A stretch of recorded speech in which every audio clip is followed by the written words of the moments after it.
Good evening, ladies and gentlemen. This is the meeting of the El Centro City Council for Tuesday, April the 16th. And I would like to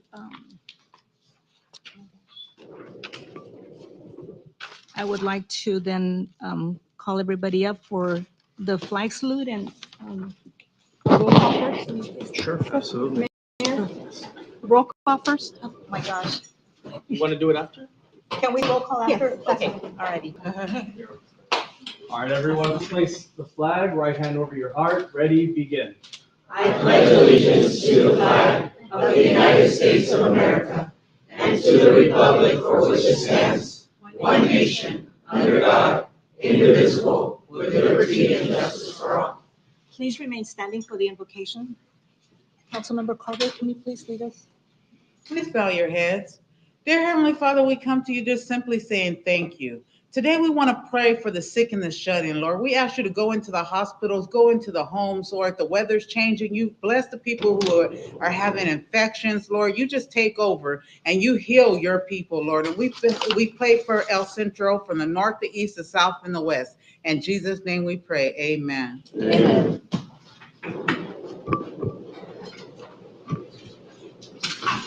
Madam City Clerk, roll call, please. Councilmember Cardenas Singh, Present. Councilmember Oliva, Present. Councilmember Carter, Present. Mayor Pro Tem Garcia, absent, excused, Mayor Marroquin. Present. And Madam City Attorney, any reports out on closed session? No, Madam, there's no report from closed session. Okay. And so now we go into public comments. And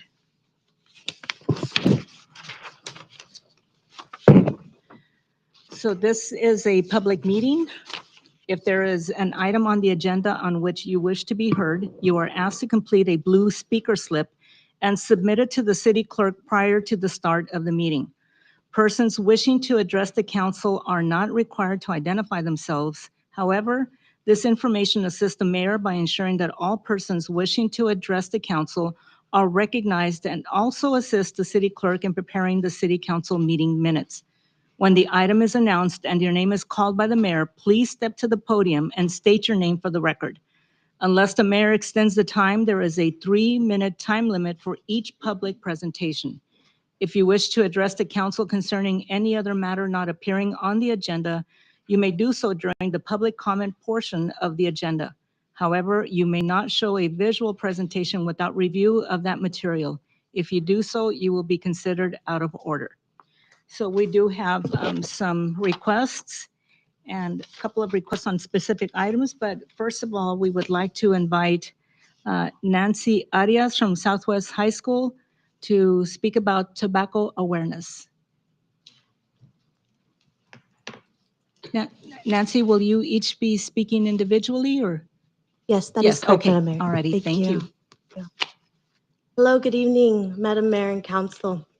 My name is Nancy Arias, and I am a member of the Coalition for a Tobacco-Free Imperial County. I have been a resident of El Centro for 23 years. I ask you to consider a tobacco retailer license in our community to help keep our youth safe and continue to improve our community. Implementing this new policy change would restrict and regulate tobacco retailers from being able to sell tobacco products to minors and continue to improve and lead our community into the future of overall well-being and healthier lifestyles. This is important to me because I have seen the effect that tobacco has had on our youth and how common vaping is among our teens. I please ask for you, tobacco retail license, to consider to be accepted and required by all local stores to keep our youth safe and keep our tobacco retailers accountable and regulated from falling out of compliance with current policy and regulations that need to be followed. Thank you. Thank you, Nancy. Okay. Next, I would like to call Ms. Jackie Valadez, please. Good evening. My name is Jackie Valadez, and I'm a member of the Coalition for Tobacco-Free Imperial County. I have been a teacher at Southwest High School in El Centro for 16 years. I'm also the advisor for HOSA Future Health Professionals a career technical student organization. I'm here today to ask you to consider a tobacco retailer license in our community to help keep our youth safe and reduce access to tobacco products to our youth. Implementing this new policy change would restrict and regulate tobacco retailers from being able to sell tobacco products to minors, therefore protecting their overall health and wellness.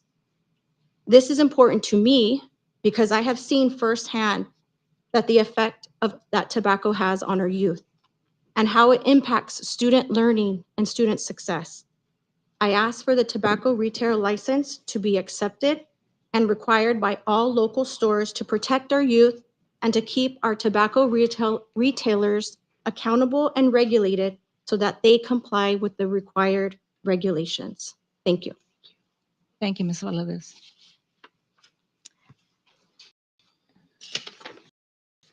Next, I would like to call Ms. Ariana Rosales.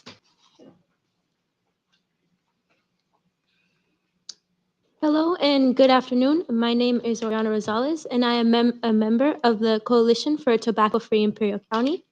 I am 18 years old and have lived in Imperial Valley my whole life.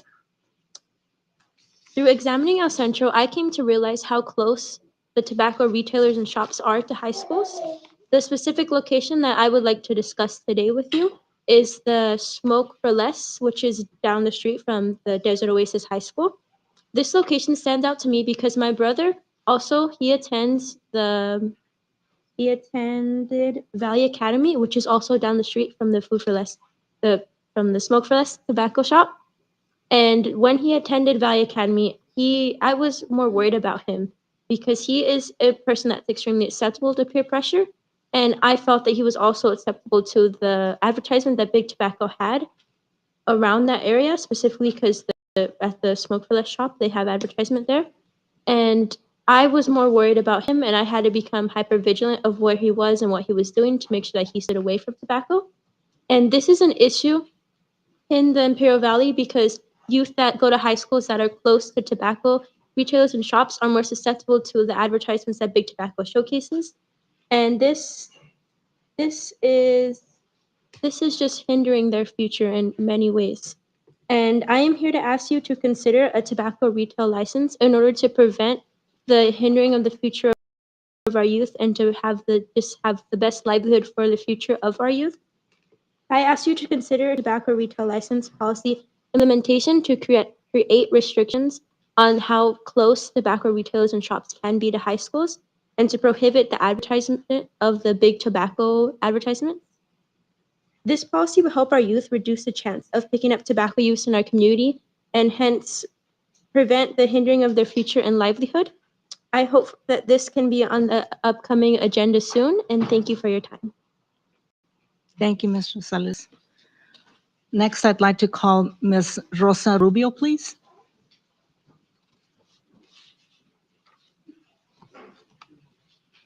Good afternoon, everyone. My name is Rosa Rubio, a senior at Southwest High School. Having stores without laws or limitations that protect children and young adults from being exposed to drugs, tobacco, vapes, etc., is a big problem. In our close community depends a lot on each other. This includes stores and schools. In this case, I have noticed that children have been greatly affected by the lack of laws and limitations stores have when it comes to selling tobacco products. One of the reasons I believe this is a topic that urgently needs to be discussed is because I have noticed that in areas where lower grade schools are, there are many stores that sell tobacco. An example of this is my younger brother, who is 9 years old and is present today, who attends Dianza Magnet School. As I have mentioned before, I attend Southwest High School, which is only a couple of blocks away from Dianza Magnet. Wake Liquor 2 is a couple of streets away from Dianza Magnet in the opposite direction of Southwest High School. Because of this, Dianza Magnet is right in the middle of Wake Liquor 2 and Southwest High School. I believe this is an issue because, as we know, children can become very curious and may have older siblings or family members that attend Southwest High School and or frequent Wake Liquor 2. With children's curiosity at its peak, children may go into their school and talk about what their family members have or talk about with their older friends. They may go into backpacks and find tobacco products and or other substances such as alcohol and vape. And because this store is only 8 minutes by foot from the Ansa Magnet, children may even go to the store by themselves and buy something for themselves and to share with their friends. As an older sister, student, and youth of this community, I ask you to please consider setting up regulations, limitations, and increased enforcement in these types of stores. Thank you. Thank you, Mr. Rubio. Next, I'd like to call Ms. Triana Santos.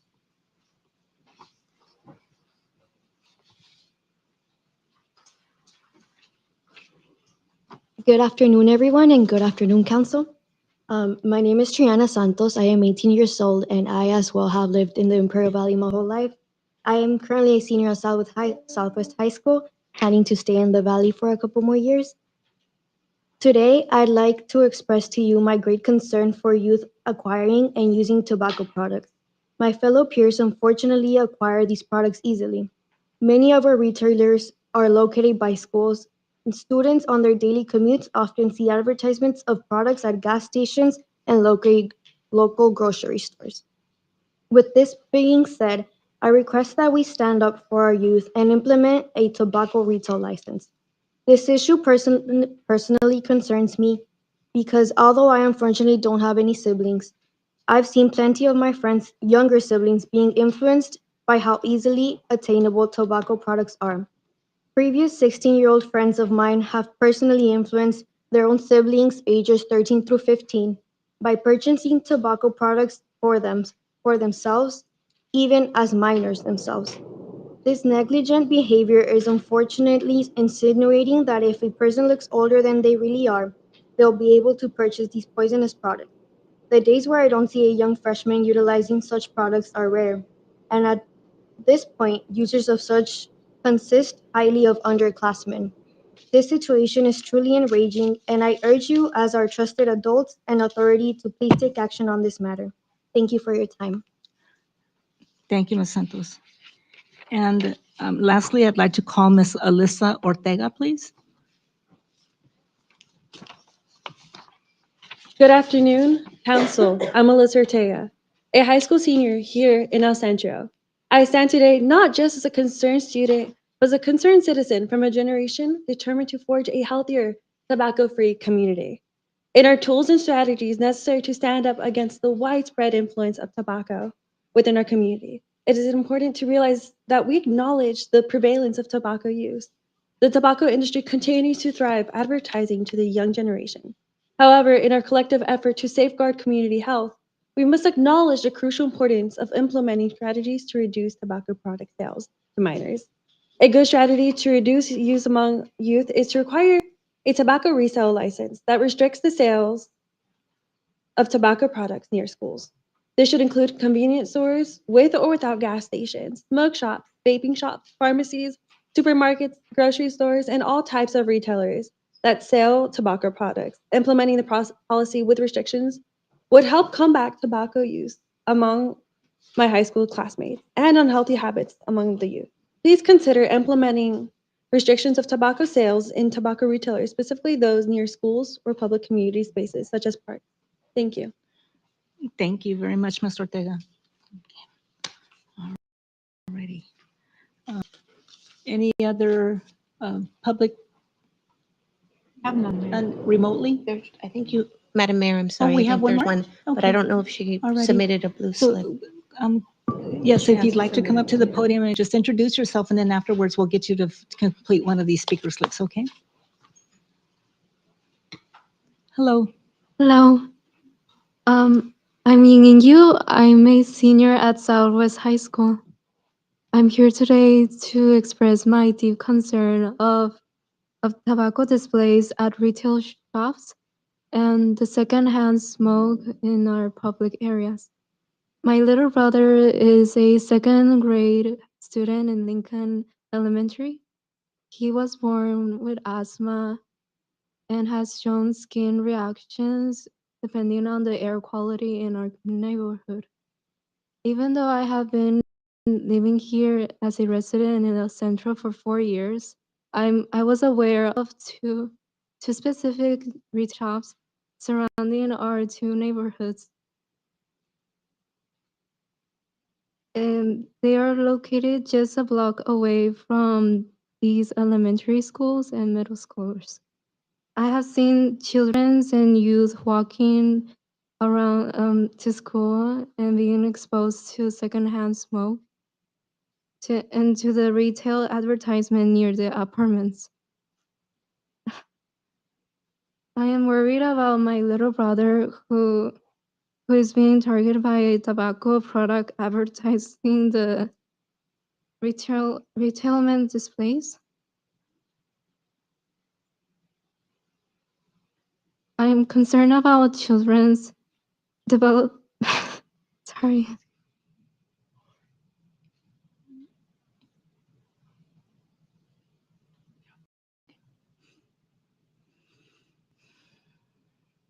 I'm concerned about children's developing curiosity when they see adults smoking and picking up the habit. This should not be a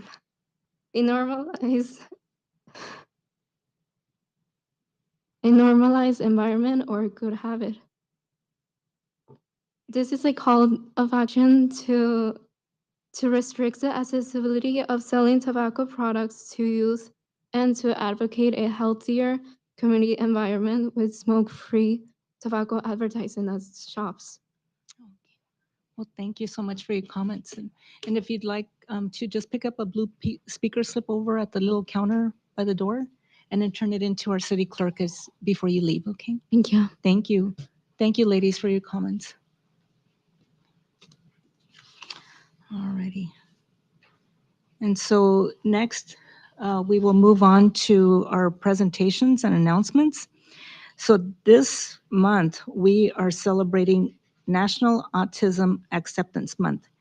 And I'd like to call Mr. James Gonzalez from the Autism Support of Imperial County to come up and say a few words.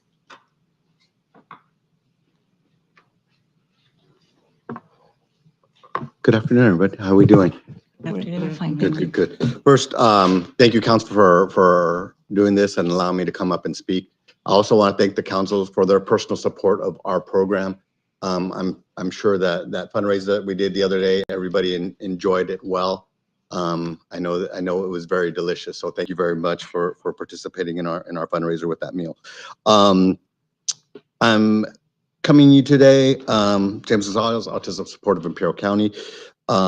We have submitted a grant with the Department of Developmental Disabilities in conjunction with San Diego Regional Center and partnership with San Diego State University in order to bring to the community a autism diagnosis unit. This is a mobile unit that we will be locating throughout the county. So this is in essence a gift to the community that we're working on. It would be us moving the unit around San Diego State University, providing the initial evaluations with referrals to San Diego Regional Center in order to be to receive services through Department of Developmental Disabilities. Sometimes I get a little nervous. Yeah. So this is great news for the community and for Imperial County as a whole. El Centro is the largest city in Imperial County, and so we hope to be able to provide benefits to all the individuals that are being missed, overlooked, our underserved communities, our migrant communities, our farm labor communities that just don't know how to seek help or are not seeking help for some reason or another. And we definitely want to make sure that we reach out to them and let them know that there are services out there for their child. Maybe they don't understand why their child's not speaking, not making eye contact or anything else like that. And so this will help us bring awareness to them and help them to obtain those services that they need to make sure that their child grows and becomes a better part of our community. Having said that, not all the news is great. We just found out about at the end of February, that the governor has submitted what he's called the master plan, the new budget for California. In that budget, he has submitted a request to decrease funding to the Department of Developmental Disabilities. And so with this decreased budget, what it means, it's a rollback of services for individuals with autism, Down syndrome, any other intellectual and developmental disabilities. And so with that, it's very important that we ask you as our leaders to reach out to Sacramento, to all our representatives, and let them know that we can't accept this. These are our most vulnerable in our community, and they need our help. They need the support to help them, like I said, grow in society. And they need more than an equal chance than any other individual. And it's one of those things that we need. We as parents are advocates, but we need you as the city leaders to come out and step out for and step up for them. It's one of those things that I know there's no words that can really say. I went to Sacramento myself, spoke to the subcommittee in regards to the budget with the assembly. I let them know how I felt about the budget. Got the actual opportunity to meet the governor, let him know what I felt about his budget cut in a polite way. And so, but we need your support as community leaders again to help us take action. Whatever you need from me, I'm here at your disposal, but we need that support in order to make sure that these individuals get the services that they need. So to kind of give you an example of how that works, by California law, under the Latterman Act, whatever the federal government gives, out of 100%, the state gives 60%. So the government gives 40 and the state gives 60. That's always going to be. What the state is trying to do is, instead of giving, say, 900,000, they want to give 600,000. That's still going to be a 40-60 split, but it's going to be less money and less services. And then the other thing in regards to that budget is, although they're willing to give pay raises to those that work at our fast food restaurants, they are not approving pay raises for the individuals that go and work and do therapy with these individuals in their homes. Those people could still make $16 minimum wage, and they're willing to do that up until fiscal year 2025. But these people can get jobs at fast food restaurants where they can earn, $4 more and have less responsibility.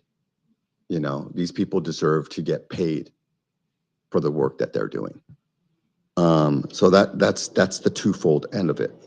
So we need your help with that. Having said that, there's some good news here. One thing that's being implemented by the county through the county sheriff's office, we are implementing the Blue Envelope program. And the Blue Envelope program is designed for all individuals with disabilities. And what that is it's literally a blue envelope. The individual with a disability carries the blue envelope with them. And if they're ever in an interaction with a first responder, they would hand that blue envelope to that first responder, which would give them explanation what special needs or what special attention that individual needs in regards to that interaction. There's also going to be, to say, little stickers available so that when somebody can place it on their car, so that way a first responder knows that that individual has special instructions for them to go over. So the example I like to give is, if you have an individual that is hard of hearing, and so they get pulled over by a police officer, and immediately the police officer will recognize that sticker on their vehicle and know to ask for the blue envelope, which will have them will have the instructions to say, hey, this individual's hard of hearing. And so that if that officer happens to speak sign language, then I don't know if you say speak sign language, so somebody can correct me on that. But if somebody knows sign language, then they can interact with that individual in sign language, or call somebody to come out and help that individual speak with that person in sign language. So that's an example that I like to give. Having said that, this is something that's really great for the community, and I hope to be able to reach out to Chief Sawyer. Yes, Bobby, you'll be getting another text from me, and hopefully help implement that program in El Centro, so that way all the officers know and all the firefighters know and our EMTs know that this is out there and this will be a benefit for both sides. I was speaking with Councilwoman Cardenas Singh in regards to our autism fair and how she participated in our 5K, and thank you very much for all those that attended and participated. It was a great event. We had over 200 runners in the 5K and over 700 people show up to our event. Having said that, right now I expressed the interest of the fact that El Centro already has a fair. It's called the Children's Fair. I would like to see in the future if we can take basically not a large segment, but a space of a few booths, so that way we can have some space out there to also participate in the Children's Fair. I know that it's not run by the city of El Centro, but it's run in conjunction with the city of El Centro, and I'd like to be able to see see us be able to interact out there on a more positive basis with the community and let them see and have something not only fun and entertaining, but something that where they can actually see what autism means to our community. So having said that, I thank you for your time and I thank you for everything that you guys are doing for the community. Okay. Well, thank you, Mr. Gonzalez. So in observance of... I think that was more than 3 minutes. I hope I had your permission.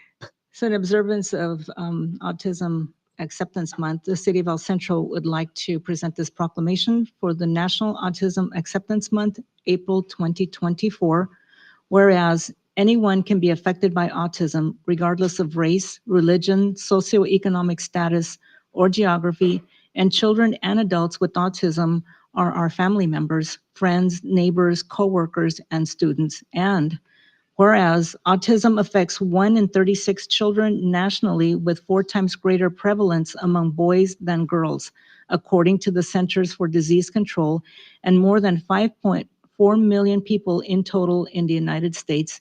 And whereas each individual with autism carries a unique diagnosis across the spectrum and has distinctive skills, characteristics, and qualities.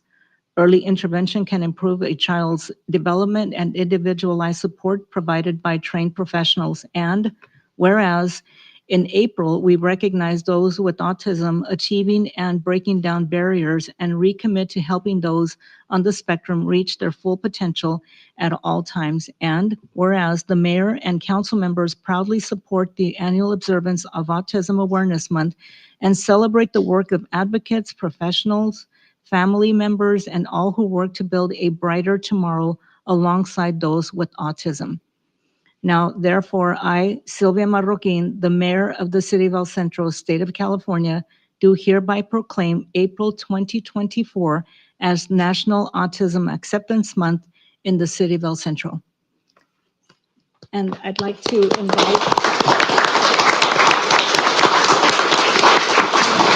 invite my fellow colleagues. Really quick, Mayor. Yes. Mrs. Brambilla's here. I think she wanted to say a few words too. Did you not? Already? So. Yeah.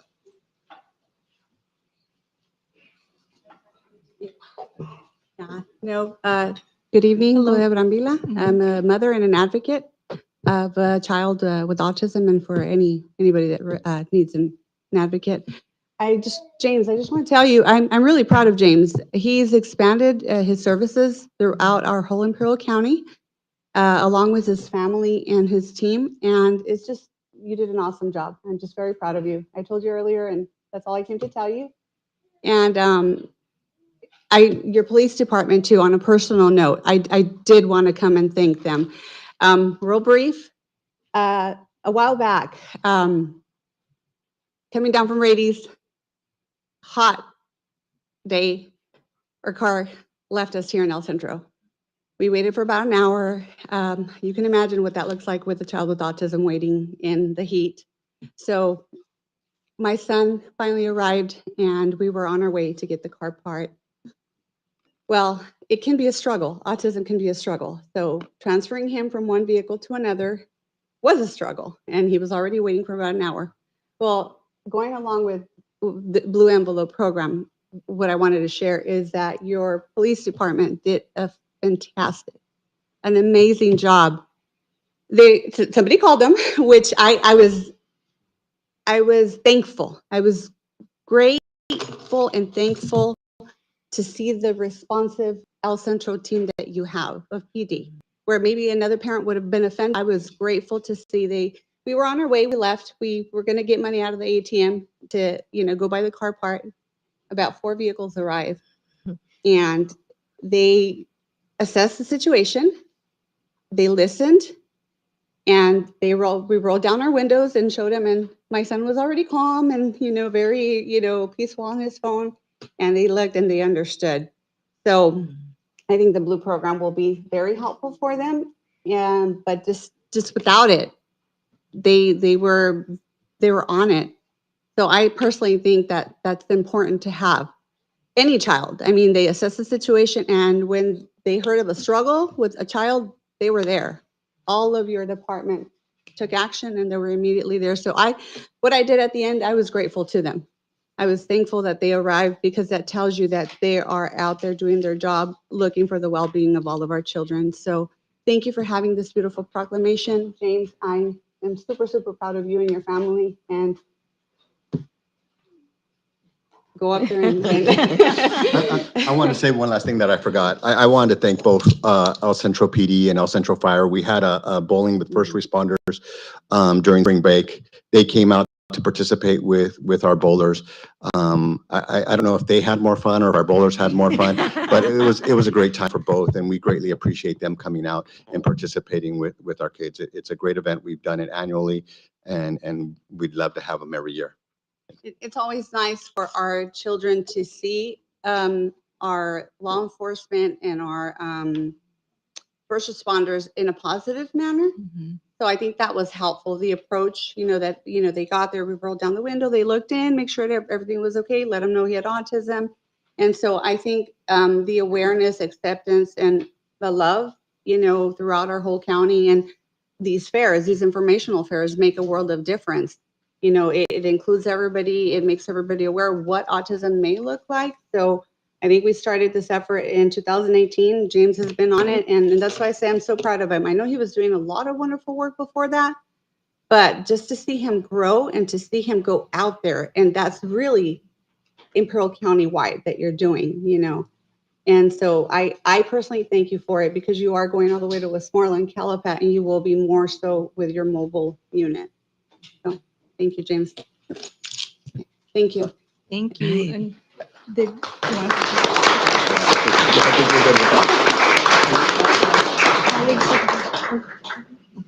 all right. Well, thank you so much, James. Thank you for everything you do. And this is Rambila. Thank you. All righty. We really Do you guys want appreciate to take a picture or? Yes. Yes.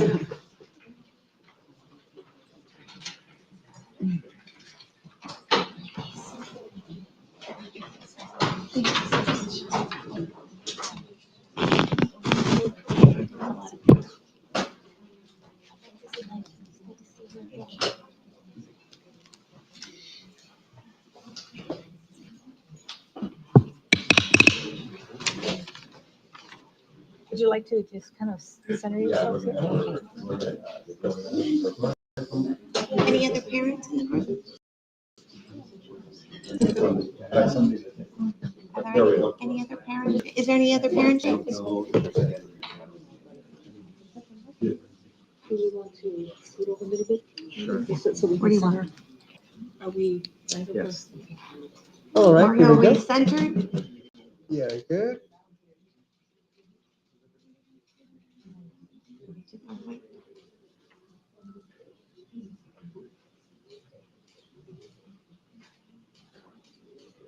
Angle down. Angle down. Oh, Yeah, so- It's that's got a good. glare. It's got a glare. I Thank know, you. I had to angle it too to read it.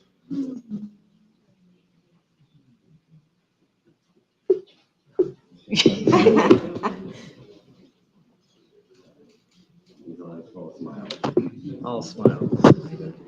Thank you so Thank much. you. Thank you. Oh my gosh, I was freezing. Thank you both. Thank goodness.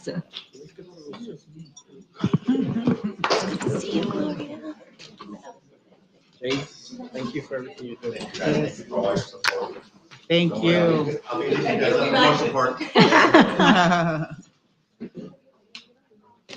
I'm sorry? Well, that would be the city manager's office, Cindy De Silva. Okay, ladies and gentlemen, so now we will move on to our second presentation, and we will also be observing National Public Safety Telecommunicators Week, which is April the 14th through the 20th. And I'd like to call up Chief Robert Sawyer.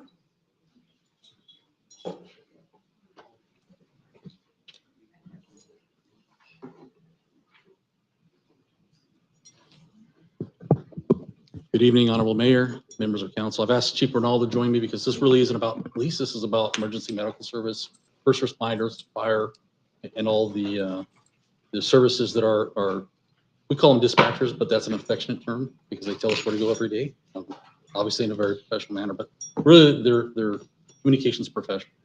So before I go on and give my little bit of a spill, I promise I'll keep it brief. I would like to ask all of our communication experts to come on up here and join me at the front. And I promise this will probably be the only time you ever see them get nervous because they maintain composure day in and day out in the face of danger, in the face of all the calls, and the screaming public that are in their time of the need. I don't think I ever see dispatchers get nervous until they have to come in front of everybody else. So I enjoy this moment just a little bit because usually they're the ones telling us on the radio, calm down, slow down. We need to hear what you have to say. So this week is just one glimpse into the professional aspect of being a telecommunications expert. And this week was set aside to acknowledge the hard work and dedication that our communications group, our dispatchers here in the city of El Centro and nationwide, and the service that they provide to our community. Because really, without them, our public would not get the help they need. And that ranges from everything, as I mentioned, from EMS to fire to police, but also goes beyond that. It goes to public works after hours, and it goes to all aspects of city service. After hours, our public reaches out for help, and these are the individuals here, or a portion of them, that answer the phone, that provide the service, that get the information that's necessary to provide the required services to our community. And that's what we're all here for, is to serve the community. I will tell you that I could not do what they do every day. I think we've all talked about that historically. I know that the members of council here and the mayor, we all understand the hard job that they face, but maybe our public doesn't. And I want to just speak briefly about their calm in the time of crisis. So when our public picks up 911 and they call because their water's been shut off, because of a water break, the powers went out, those are struggles, right? But when they call because their house has been broken into, or they've been involved in a motor vehicle collision and they have injuries, or they need medical assistance for whatever the reason is, the nervous faces you see today are the calm in the storm.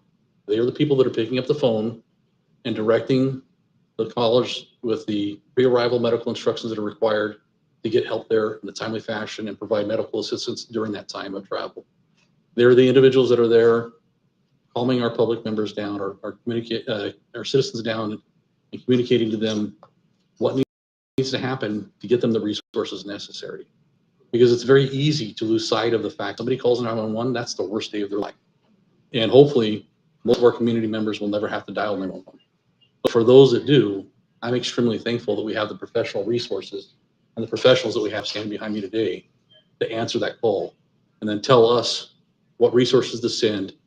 And sometimes, very frequently, remind all of us in blue, whether it be in the fire patch or in the police patch, that we need to calm down sometimes, because they're our resource also, and they literally do calm us down. I can tell you that I've been on many scenes, and when you hear that dispatcher key up the radio and their calm tone, really sets the stage for us as well.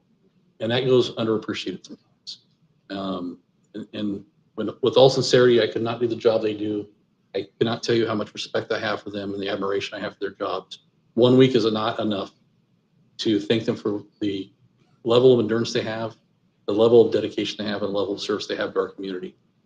So to all of our dispatchers here tonight, those that are not with us tonight, I want to say thank you from the bottom of my heart for everything you do every day in and day out.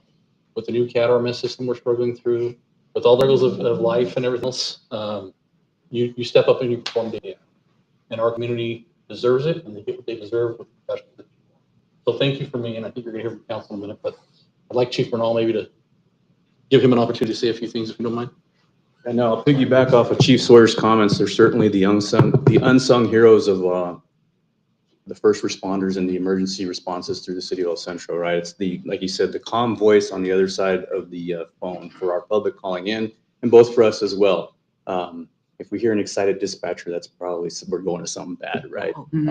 But again, underappreciated. It's just we hear those voices, and I know from the fire service, it's also often that we don't go and recognize them as much as they should for the service that they provide for us, right? They're the chain in that communication that gets us to the calls to where we need to go. And when we go on a fire, they're the ones taking our requests, sometimes frantic, sometimes calm, but they make sure that everything that we're asking for is getting done. They keep us on that clock. They keep us in check. They constantly remind us, and they're doing things, they're preempting us most of the time as well. And that's very appreciated in the time of chaos coming onto an emergency scene, whether it be a fire or a medical aid.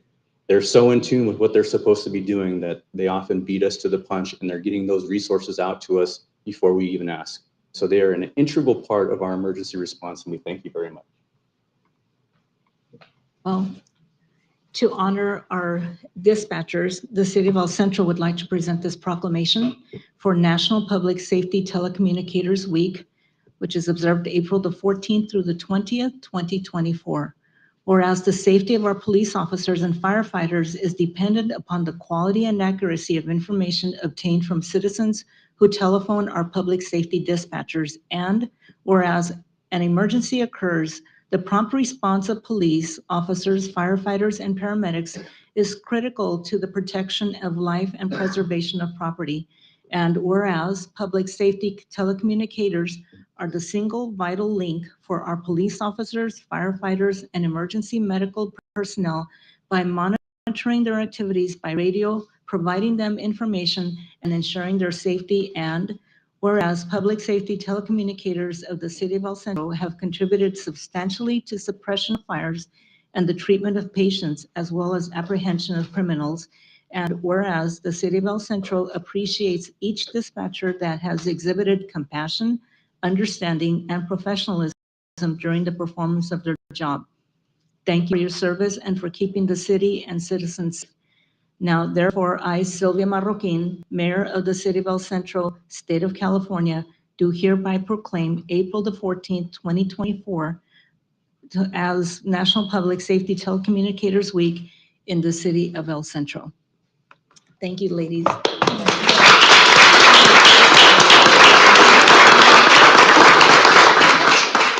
Would any of you like to say a few words? You're shy, okay, but I would like to invite my colleagues up here to say a few words. Thank you, Madam Mayor. Just to take this opportunity, it's a heartfelt thank you. Many times we take it for granted that when we call 911, that we're going to hear this calm voice that's going to send safety to our situation.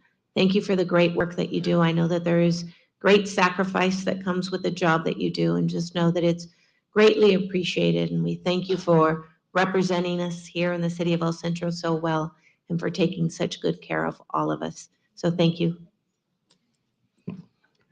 Thank you, Madam Mayor.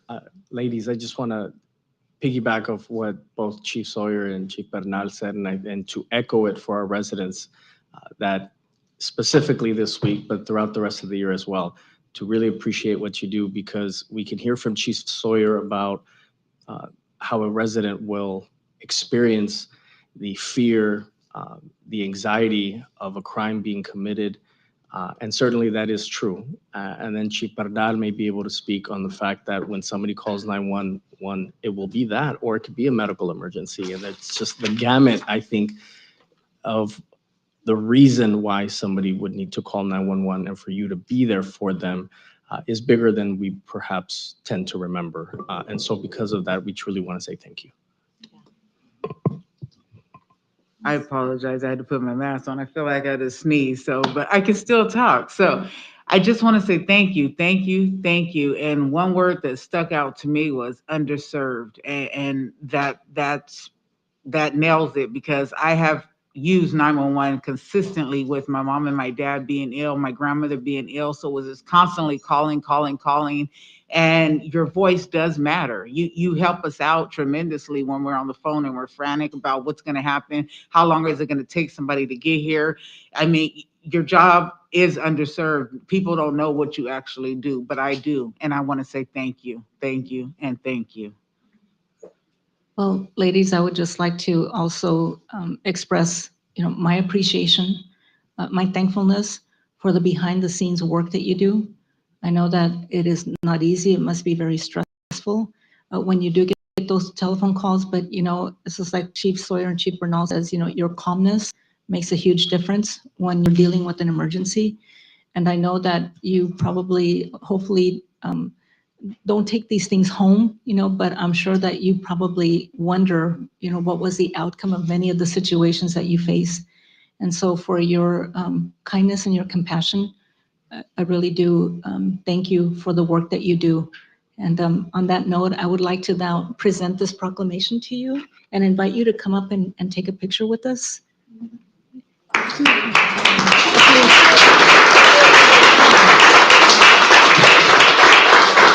I know you're shy to speak, but I was hoping that you wouldn't be camera shy. Thank you. And thank you for your time.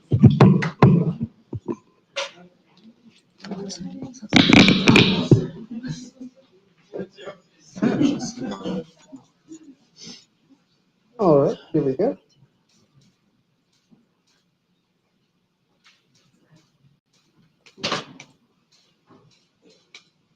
Thank you. Thank you.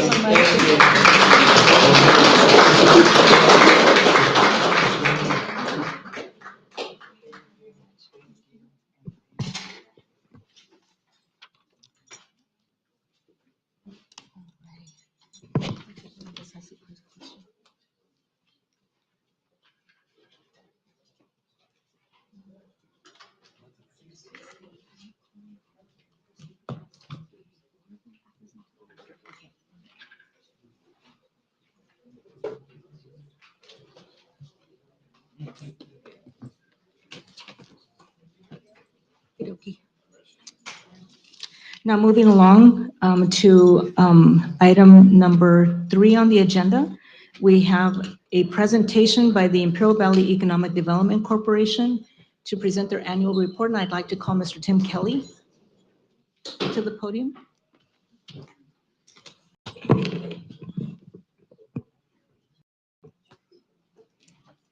Honorable Mayor, City Council, Tim Kelly, Imperial Valley Economic Development Corporation. It's an honor to be here in your presence and give a report about what's going on in Imperial County and specifically El Centro.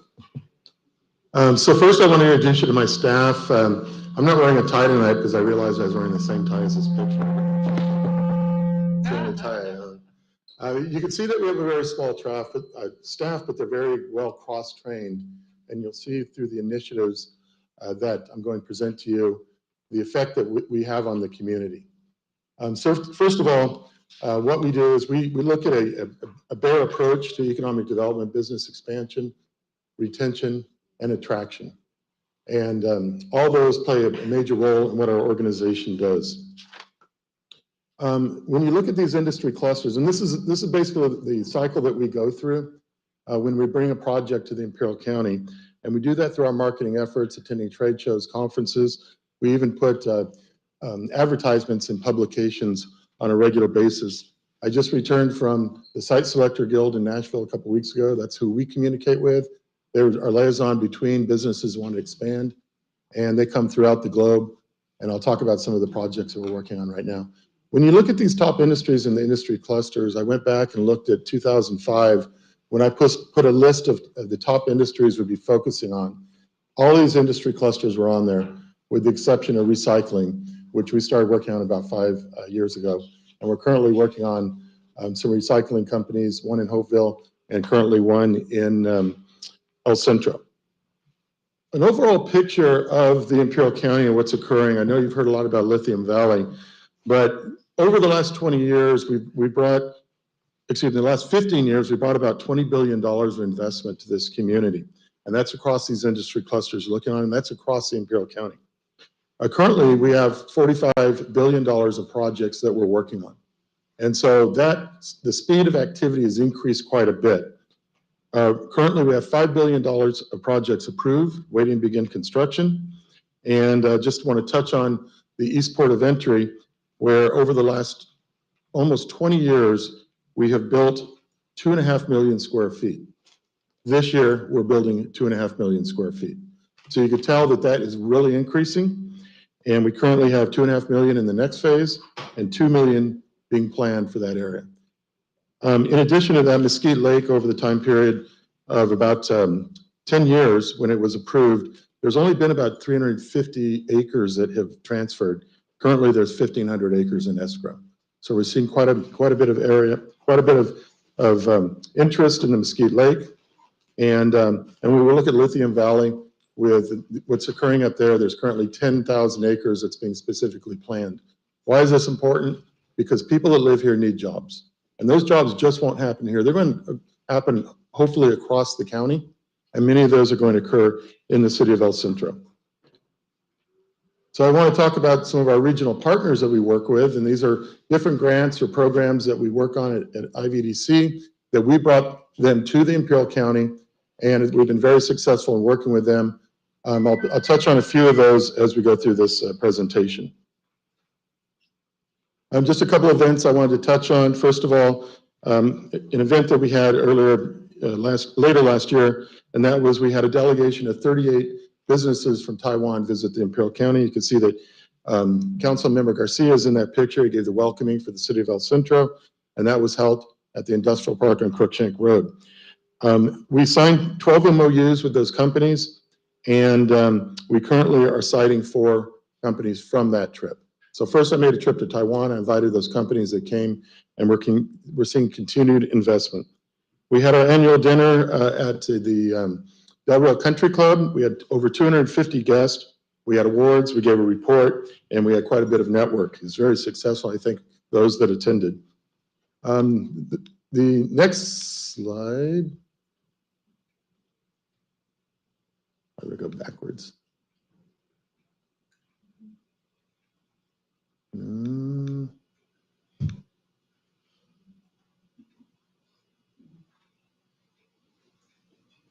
Okay. The next slide is one of the projects we have, which we are doing tours with students, and those students are currently several of them from Southwestern High School here in El Centro. We take them into sites. Ormat, Nevada has been working with us, Earthrise Nutritionals, and also several other companies. So what the objective is to get high school students into these sites to think about what their future education is going to be. And then I'll talk about later about the projects that we have within Imperial Valley College. So you can see the students that are at the bottom. The project at the top is a tour that we do, and we do tours almost on a weekly basis. But this one was a group interested in the lithium industry, and we had professionals from Argentina, Chile, Colombia, and Mexico that attended. And we focused on the north end of the county for this particular tour because of the lithium. It was very well received. And the comments from the people, because they went to Washington, D.C., Georgia, Idaho, Nevada, and Arizona, and Imperial County, and they said the most impressive place they saw was Imperial County. And that's an example of what we have to offer here. We just need to get people to come here, and we can sell this area. I'm missing one. Okay, Goodwill Industries is one of the companies we attracted here at El Centro. We've been working with them for 3 years. They actually had their opening today. They're going to be providing a lot of resources, but also jobs here in the Imperial County. We have always worked with the Imperial Valley Mall and currently working with investors that are looking to invest in the Imperial Valley Mall. We've helped to site and work with the 3 hotels that are there and working on other hotels. And we continually work with the retailers that are at the mall and also the restaurants. We help them make decisions of why this is a good place to be. And for the most part, they've been very, very satisfied with the economy in the Imperial Valley. The story of the Imperial Valley does not sell itself. It's very difficult because we're very limited on the demographics that we have by population, and also not taking into consideration the value that Mexicali plays on our economy. And we have to tell that story, and that's a lot of times what makes the decision for these companies. I've told this story before. In the United States, almost over 90% of all transactions are done by credit card. In the Imperial County, it's about 10%. And that's how they track transactions in retail. And so we have to be able to tell that story. I want to talk about this property as one that we've been marketing, actively marketing, and have been working with. We actually approached the owners of this property to annex into the city of El Centro. The staff that we've been working with here in El Centro have done a fantastic job. It's nearly done. I think as far as the city of El Centro is concerned, their job is completed. It's now up to LAFCO. And we have several interested parties that are waiting to come to this property, waiting for annexation. This is probably the #1 property in the Imperial County. Believe it or not, it has the infrastructure in place, has sewer, has water, needs to be connected to the city of El Centro, but it flows either underneath or around, has power, has a substation, and has rail. And so it's one that we actively market and are seeing a lot of interest. As I mentioned, Goodwill Industries had their grand opening today. They were looking throughout the Imperial County. We found a site in El Centro, and they opened today. I want to talk about workforce development really quick. We have a grant with the K-16 Collaborative, and this is with Grossmont College. We last year placed 25 paid interns in businesses throughout the Imperial County, focusing on IT and focusing on engineering. This year, we're going to place 25 interns, and they will be also engineering, business, and healthcare.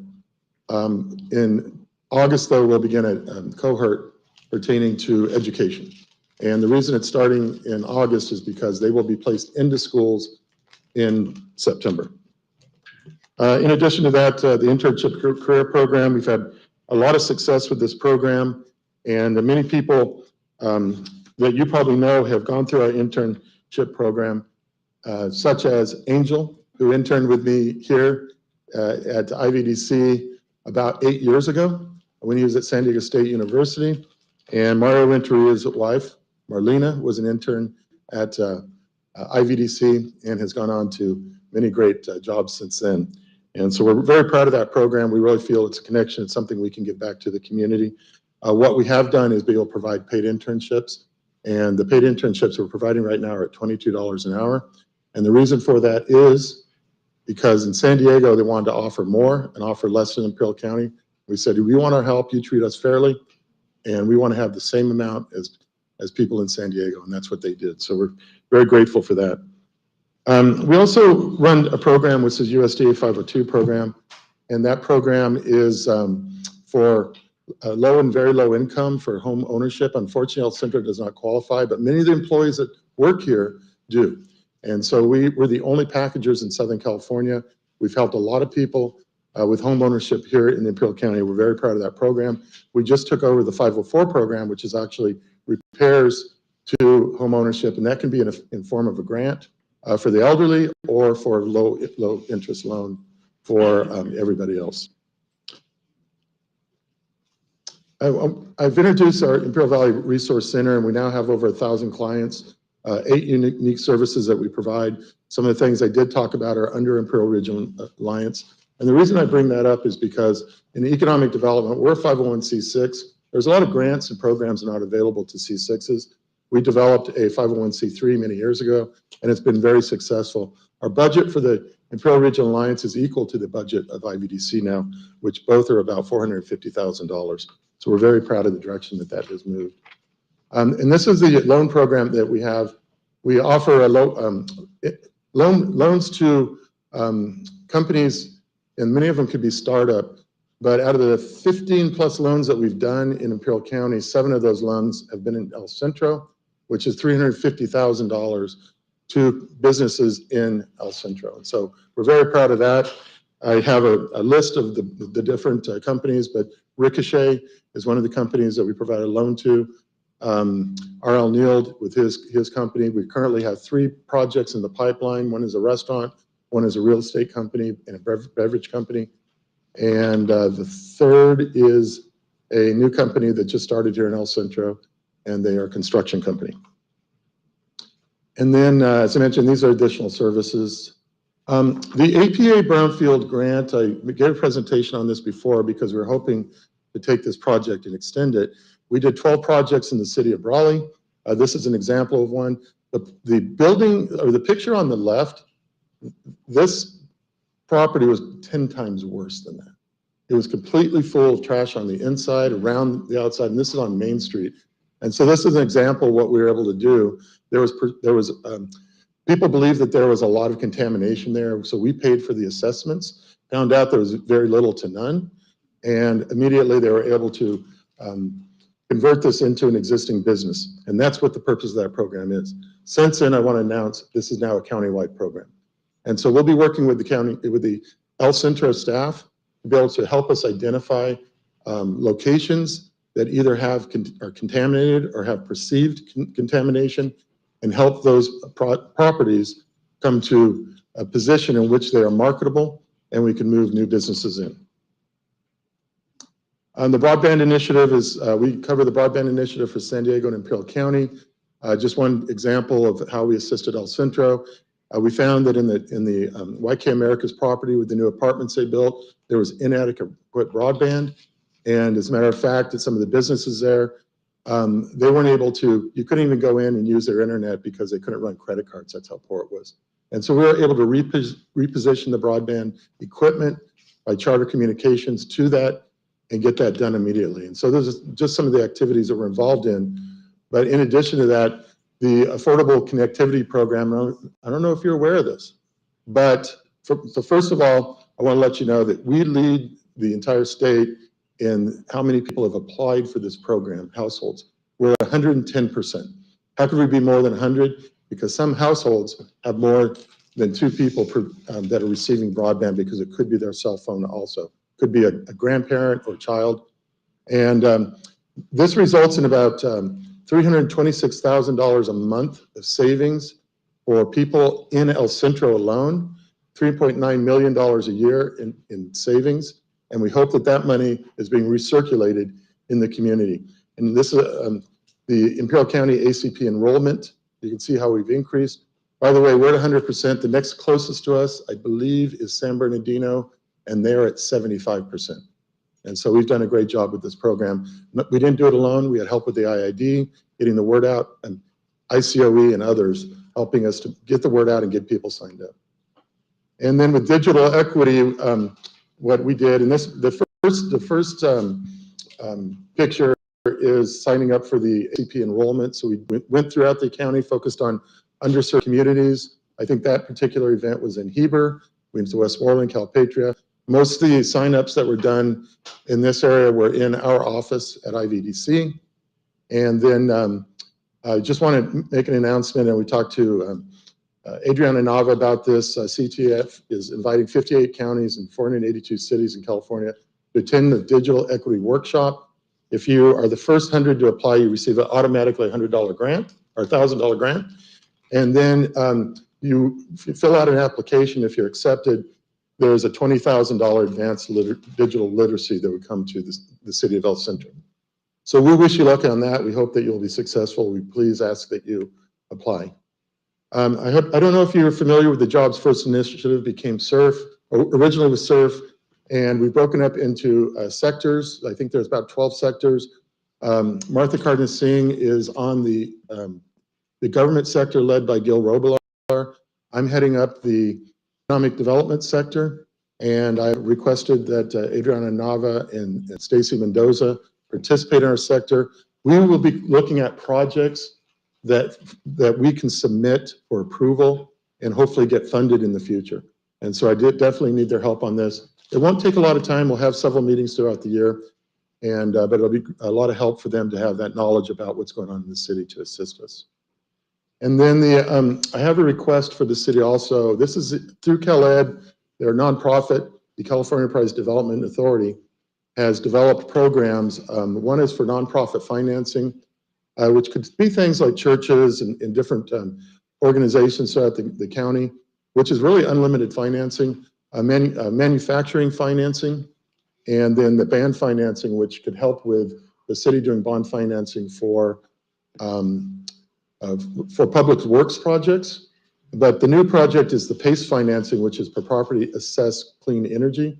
And so this is another great program. But in order to take advantage of these programs, which can be very low interest, you have to become a member of the JPA for California Enterprise Development Authority. The county is a member. Raleigh has it on their agenda. Oakville and Imperial are considering it. And I'd sure like El Centro to consider this, because this will help us finance projects. It's another mechanism as we're trying to attract companies here. The great part of this for this city attorney is it doesn't put any liability on the city. And so it's really conduit. And so that's why I really like it, and that's why we hope that you will consider this. I'll provide more information on that. We are holding our Economic Summit and Energy Conference on the 12th, 13th, 14th. We hope that you can attend. And as you know, there's a lot going on in this sector. You know, one thing I didn't mention was one of the other programs we have, which is the REAP program, technical assistance, and that's help companies to take advantage of the USDA programs for energy efficiency and water efficiency. And so we provide the technical assistance, help them apply for the grants, but we can also provide funding for the consultants to actually fill out the application. And so that's another great program that we have.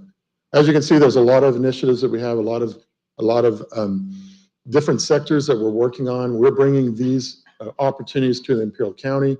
And I showed you from the ACP and also from our lending program that majority of our work is actually being done in El Centro. So I thank you for your time. I'd be glad to answer some questions. If you'd like me to follow up with anything, I could be glad to do that in the future. Thank you. Any questions or comments from Mr. Kelly?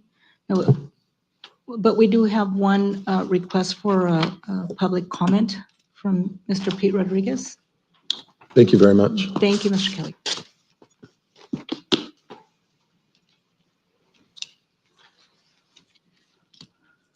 Good evening, members of the council, members of the audience. Nice presentation, but where the Goodwill opened up, there used to be Max Foods. I live near that area. I would have liked to see in a grocery store be considered there, because we all got to go Vaughn's. We're always going north. There's nothing there. It's always a struggle for all those families that live there. It's really that we are pig and dove and fishing here, but we don't have a Dick's Sporting Goods. My nephew requested some golf clubs. Obviously, there's no place to buy golf clubs here in the valley. We got to go to Palm Desert, because I'm not going to get them at Walmart. I'm not going to get them at Target. I'm not going to Big Five. And I just wish that for recreation purposes, I think our county deserves some store like Dick's Sporting Goods. Otherwise, we're always shopping online, and that's where we go. You want some Nike shoes? Well, you're not going to buy them here locally. You can get it cheaper on the webpage. Nothing here is done for, at least for the youth, for recreation. The only bike store to purchase a bike, because I ride a bike every day, is on Main. That store's gone. You got to go to Yuma, or you're going to Palm Desert, you're going to San Diego. And I always go there locally to shop for them, buy for them, because I want them to stay in business. And I think we overlook recreation, especially for the youth and the adults, that you need to stay active. You can't be inside. When it get warm, you still got to be active. And I just wish there was some more consideration for, in long term, where the neighborhoods where they need groceries nearby their neighborhoods, they don't have to always travel. And you know, it's a hassle now to shop at Walmart because they shut down self-checkout, and you got to hit it at the right time. I can, because I'm retired. I don't have to struggle with that. But for those who are off work and have families, the wait is, I hate to say it, it's a pain in the butt for them. They struggle more than they have to.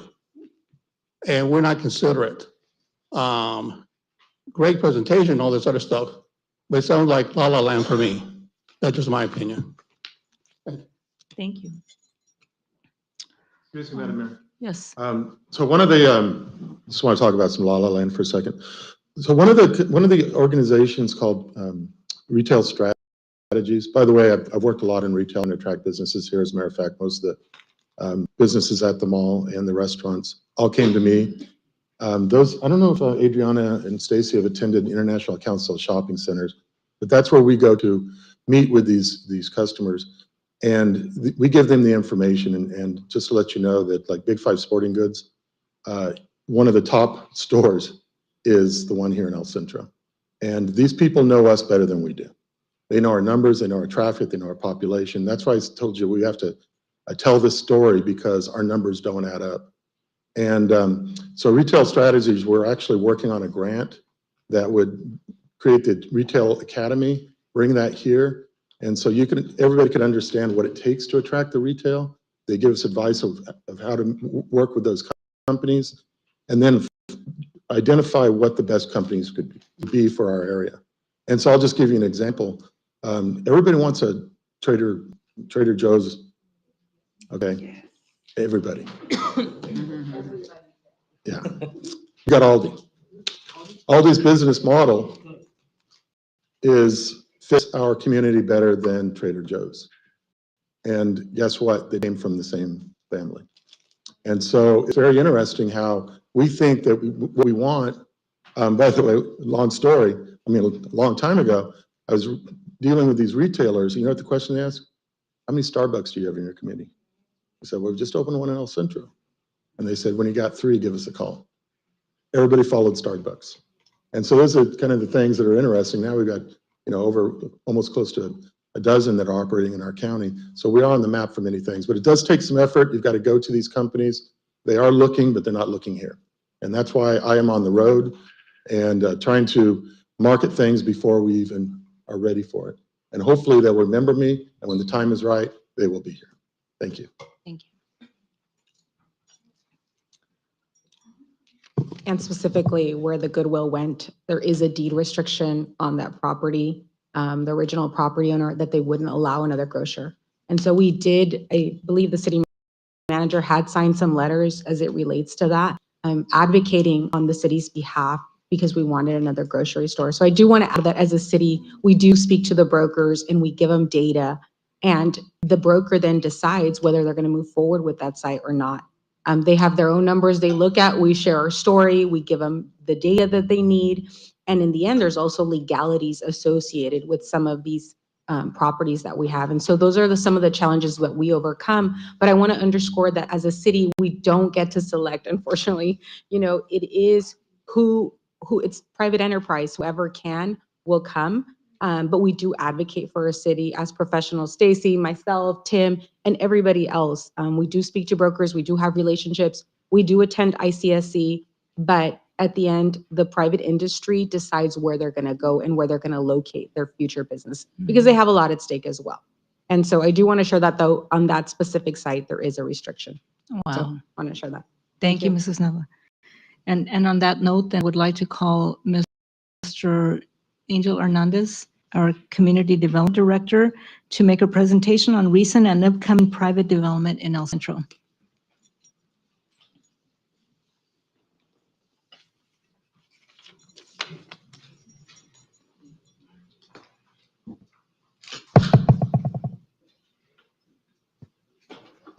So as I was preparing this presentation, good evening, Madam Mayor, members of the council, and those in attendance. I didn't think it was be very topical, but it sounds like it is. So for tonight's presentation, my goal is to inform you about some of the private development projects that are happening in the city. And before I start, a couple things I kind of want to mention. I'm going to go over about 20 projects, but that doesn't say that those are the only things that are happening in the city of El Centro. And another thing that I want to point out is the ones I kind of pointed out to highlight are relatively major projects. So we're not putting like the ADU at your neighbor's building or the expansion of your favorite restaurant that, require relatively minor permits. And a lot of those types of development, those are investments to the community, and they're throughout the area. The projects I'm going to talk about are mostly concentrated along most of the city's major corridors, around the Imperial Valley Mall, and some of the more greenfield development sites around the city.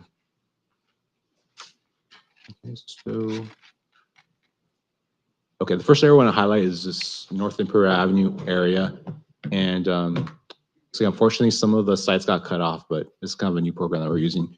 And this is the area around Imperial Avenue, Cruikshank, and Bradshaw. And you can see like different colors indicate different types of land uses. So the red are the types of the projects are commercial, green or residential projects, and it was supposed to be purple, but looks like it's a fuchsia color. It's those are more industrial projects. So the two commercial projects that are actively in construction right now are the Dairy Queen and Dunkin' Donuts, and just make this a little bit bigger, you can see. So these two, they're right adjacent to each other. They're finish up construction. And then just to kind of skip to some of like what I believe is probably some of the most important projects are these projects that are going to provide availability for warehousing and so like light industrial uses. We get a lot of questions from at the counter about, I have this really specialized like retail of hardware supplies or manufacturing parts. And unfortunately, there's not a lot of sites in El Centro that accommodate that business, but hopefully with these two projects, which is this Town Center Industrial Park and also these Town Center Industrial Suites, that will accommodate those business. Now, Town Center Industrial Suites, I think they're pretty close on receiving the building permits. The Town Center Industrial Park, that's still going under plan review, and I expect that project will be brought before the City Council sometime this summer.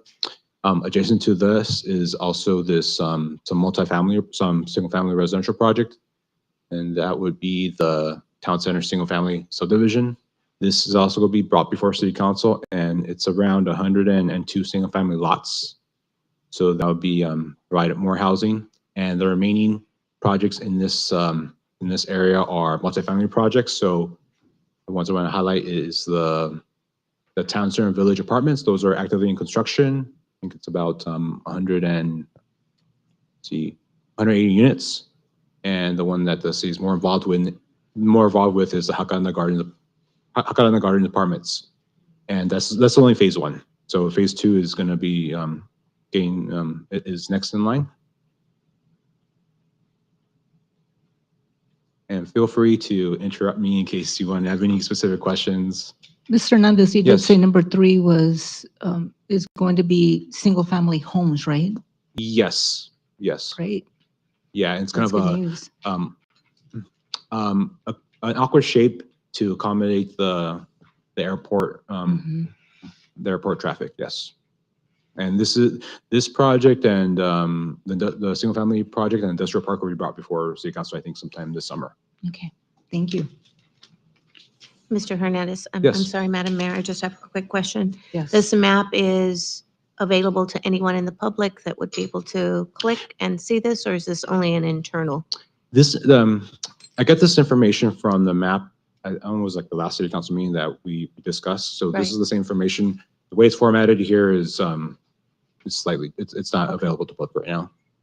And I think Well, what that's what we happens could- is we get a lot of questions. Mhm. So the community has a lot of questions, and it's always great to point them to a resource that they'll be able to access and be able to see for themselves as well. Yes, and probably at the end I could show you what we have available right now. So we're driving down North Imperial Avenue to the south side, and then on this area, let me blow up okay. We have these 4 projects that I want to highlight. The first one on the very top, this is behind Oy Loco on Pico Avenue. This is the Valley Pediatric Health. So this is a active construction site. It's about 10,000 square foot medical office space. Dr. Al Sharif has his pediatric businesses. He's the property owner and developer for this site. And there's also going to be other suites available in this building for other types of businesses. He's marketing towards more medical offices. And the remaining projects I'm going to highlight is kind of just show you how a lot of these vacant buildings that we've been seeing in the last, I think, like 10 to 5 years are now being reused by other businesses. So I think the one that people kind of know more about right now is Jersey Mike's. That was the former Carol's building. So that's the property, the business owner is going to convert that into Jersey Mike's. He's also moving his UPS store in the area, and he has another suite available right there for any other business. And just recently, we just got application for a Dutch Brothers coffee shop. This is proposed at where the old Wendy's used to be at the Vaughn's Shopping Center. So we just received the planning review for that one. Oh, really? And Where Wendy's was? Yes, yes. Oh, Great. good. Oh, my Yay. gosh, because Yeah. that's an eyesore. Yeah. Yeah. Yes, no. that. Yeah. Yes. Oh, my gosh, that's probably like the best news I've heard.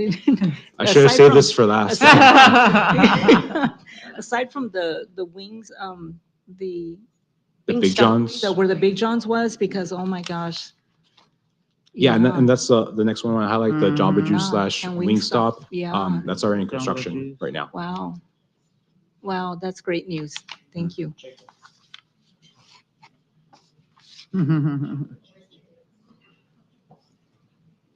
Okay, and the next area I want to highlight is just basically kind of like the south and west quadrant of the city. And here we see a lot more proposed residential development. We have the Delilah Garden Apartments. This is on the corner of Main and the Bruchery. And it's using my cheat, 177 unit apartment complex. So that's being built just down the street. And the remaining ones are just active. Sorry, the next one I highlight is Lotus Ranch subdivision. There's about 20 homes that are already built there, but we're expecting kind of someone to go in there and start developing some one or two of the phases pretty soon. I know there's grading plans are being reviewed right now by the Public Works Department, so I'm expecting some movement on that one pretty soon for single family residential. And the last two projects in this slide is the Willow Bend subdivision and the Parkview subdivision. These are single-family subdivisions that are outside the city limits, so they would involve annexation. The one that's a lot more advanced would be the Willow Bend subdivision. This is already approved parcel map, so what that means is going to save a lot of time on reviewing it, and this is something that we're expecting to take before the city council in the summer as well. So the other one, Parkview subdivision, this is a new application that we received, and that's going to be a little bit more ahead. And these are both single-family subdivisions. And the next and final area I want to highlight is around South Dogwood and Pearl Valley Mall area. If you drive out on Ross and Dogwood, you would see the Maverick gas station. Maverick is a chain of gasoline stations that they're mostly based in Utah, Colorado, Mountain West. A lot of people never heard of them, but they do have hundreds and hundreds of gas stations. I think this might be like either the first or second site or store that they're building in California. Mm-hmm. So this is a new market for them. But they've been really well established in the Mountain West areas. So what attracted them to El Centro? I think they they like it's relatively off the highway. So I guess they also do their homework. You have a lot of people that are traveling with trailers and other types of like off highway road equipment, and they kind of use El Centro Avenue as a stopping point before they go on. Mm-hmm. Wow. Yes. Wow. Great. Next one is kind of industrial one. So the CR&R right now, they're operating from several different facilities around the east part of town. So they do own this property around Ross and Dogwood, and we are reviewing we're doing a plan review on a transfer station there that will kind of consolidate all their activities in town into this area. And they would also be doing a lot of like public improvements as well. And next around the mall area, you see a lot of demand for hotels to be sited around the mall. The Home 2 Suites, that's the one that's pretty close to being finalized and completed. And the other one would be the Residence Inn Hotel. This is still in building plan check at this time, and these are both hotels. And the last one I highlight is the Intercare Clinic. and this is kind of right next door to their existing site. They're expanding a bit, and I mean, aside from just kind of just my experience, we've seen a lot of demand for like expansion of medical offices and those types of uses. Okay, and what we do have online and available is this map that has a lot more projects, and this is available online. We try to update this map once a month to kind of keep it current. We just added the Dutch Brothers project, I think yesterday. So this is available online. What you see here is it's online, and you can work a little bit better on kind of promoting that on Facebook and the city website. So that concludes our presentation. I don't know if anyone has any questions about the projects I talked about or anything. Madam Mayor? Yes. One of the questions I have is it on our website? Like, is it identified under what specific tab, or where could we give someone directions? So if you go to the residence tab, and Yes. then there's a heading that says zoning. Oh, let me just show you.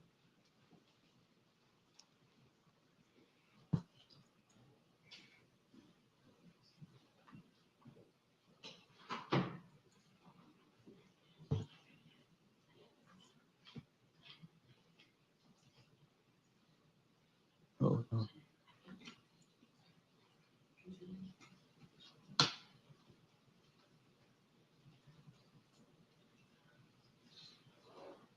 So the way it's organized right now, if you go to residence, and then there's a tab, there's a heading that says zoning inspections, and you go to maps. It's this interactive development map at GIS. I had the presentation uploaded right now just in case the link I put on there didn't work, just to do as a fallback. But this is the map that's that was in that last slide, and this is the one that's more information. It also includes public works projects, street projects, parks projects as well.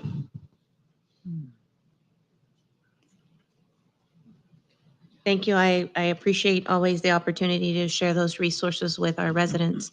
And I just want to commend the great work that happens here in the city of El Centro.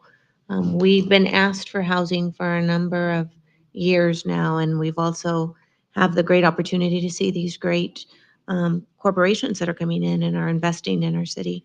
So I just want to take this opportunity to thank everyone. I know it takes an entire team to reach out to these industries that want to come in here and businesses that want to develop in our city. So I just want to say thank you, and I appreciate the great work that's happening here in the city of El Centro.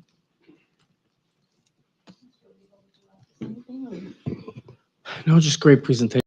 Thank you again for updating us. Very good information. Thank you. This is a lot of the community asked, and so now we're able to deliver. So I appreciate the information. Thank you.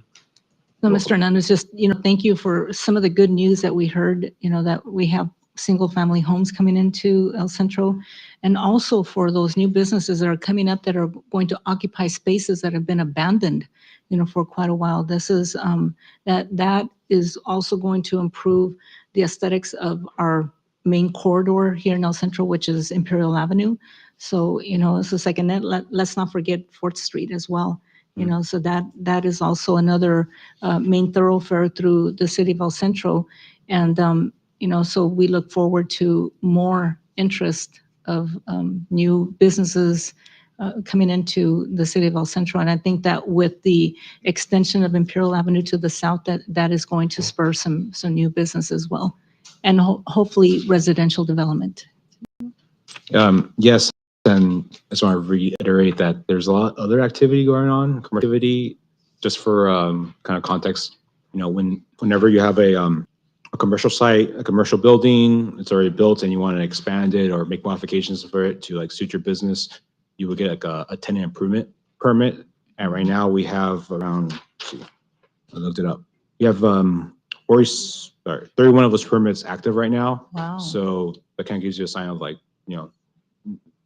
aside from just like these like ground up construction, these major projects, there's a lot of activity going on, downtown, 4th Street, Ames Avenue, not only just the areas, outside of the areas I just highlighted. Yes. Wow. Well, thank you, Mr. Hernandez. Thank you for all the Nice. great Mhm. news and information. Thank you. Okay, colleagues. So now we move on to the consent agenda. And can I get a motion to approve those? So move. All right. Oh, just Oh, Ms. sorry. Carter. Thank you.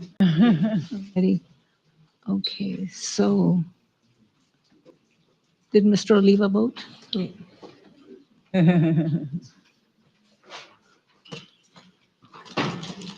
And so those are passed with one absence, and that's 4 yeses and 1 absence.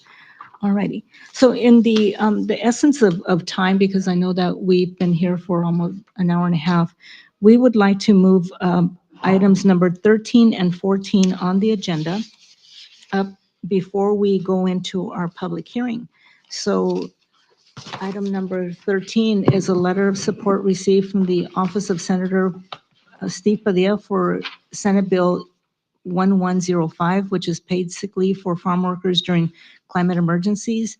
And we also have a presentation by our city manager, Mr. Cedric Cesenia, that will be followed by a public comment. Good evening, Madam Mayor, council members, members of the public. So the item number 13 before you tonight is a letter of support request received from the Office of Senator Stephen Padilla for SB 1105. This is in relation to paid sick leave for farm workers during climate emergencies. For background, SB 1105 recognizes farm workers' vital role in California's agricultural sector.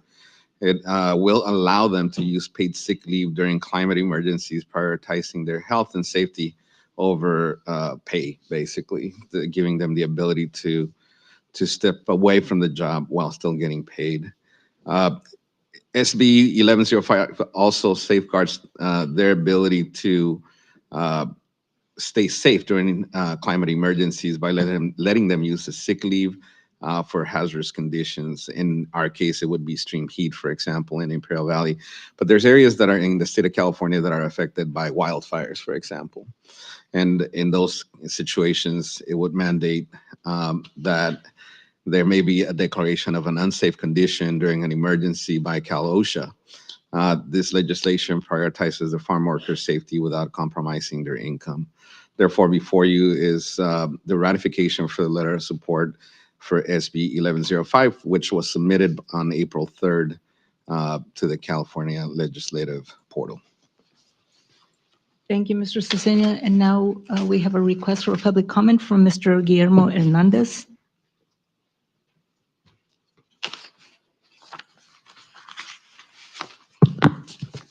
Good evening, Madam Mayor, council members, and city staff. Thank you for welcoming me tonight. My name is Guillermo Hernandez, and I'm here on behalf of State Senator Steve Padilla to speak about a pressing issue that affects a vital part of our community, our farm workers. I'd like to start expressing our gratitude for your collaboration and ongoing support on matters that impact our region. Senate Bill 1105 is crucial for the safety and well-being of our agricultural employees who are at the forefront of our economy.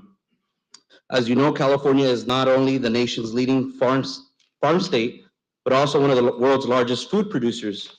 Our farm workers are foundational to our standing as the 4th largest economy in the world. However, despite their critical role, farm workers face numerous disadvantages.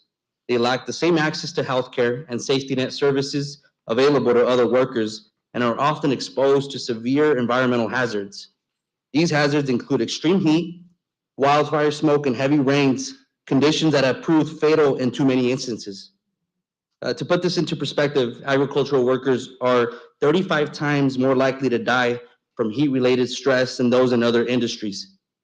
Between 2018, and 2022, we lost 83 farm workers in California to temperatures that exceeded even our state's stringent heat safety requirements. SB 1105 addresses these issues directly by ensuring that during any local or state emergency, be it due to smoke, heat, or flooding, our agricultural workers can use their paid sick leave to protect themselves without fear of losing their income. This legislation not only recognizes the role of farm workers, but also secures their right to safety in these emergencies. California has already taken proactive steps to adopt safety standards related to heat and smoke, but it's clear that more is needed. With SB 1105, we have the opportunity to lead by example in the state of California to show that we value the lives and livelihoods of those who feed us all. I ask for your support for SB 1105 to affirm that in our community, no worker should have to choose between their health and their economic security. Thank you once again for your partnership and dedication to the people we serve. Here to answer any questions and to further discuss how we can work together to ensure the passage of this legislation. Thank you. Thank you, Mr. Hernandez. Colleagues, no questions or comments from Mr. Hernandez? Thank you. And that letter of support passes 4 yeses with the 1 absence. Thank you so much. Thank you, Mr. Hernandez. All righty. So now we'd like to go to item number 14, a request for community sponsorship that we received from the Sure Helpline Center for their annual gala dinner. Presentation by Mr. Cedric Cesenia, our city manager. Thank you, Madam Mayor. So for your discussion and any necessary action, we do have, as far as the community sponsorship fund availability, we have $988 currently available. As you know, Sure Helpline Center has supported women and families in crisis for over 50 years in Imperial County. Their annual gala fundraiser that's going to be hosted on May 24th this year aims to benefit the victims of domestic and sexual violence and honor community leaders. The sponsorship levels range between $500 and $5,000. At this point, based on funding available, the manager's office is recommending a $500 sponsorship. We have reviewed the sponsorship application and it meets the purpose of the statement of the policy. Therefore, we're seeking direction on any necessary action regarding this request for cash sponsorship. So that request has been approved with a vote of 4 yeses and 1 absence. Alrighty, so now we'll go back to item number 9, which is a public hearing. This is a public hearing to consider the approval of the City of El Centro Community Development Block Grant Draft 5-Year Consolidated Plan 2024 through 2028 and 1-year plan for 2024 through 2025. And now we have a presentation by our Community Services Director, Mrs. Adriana Nava.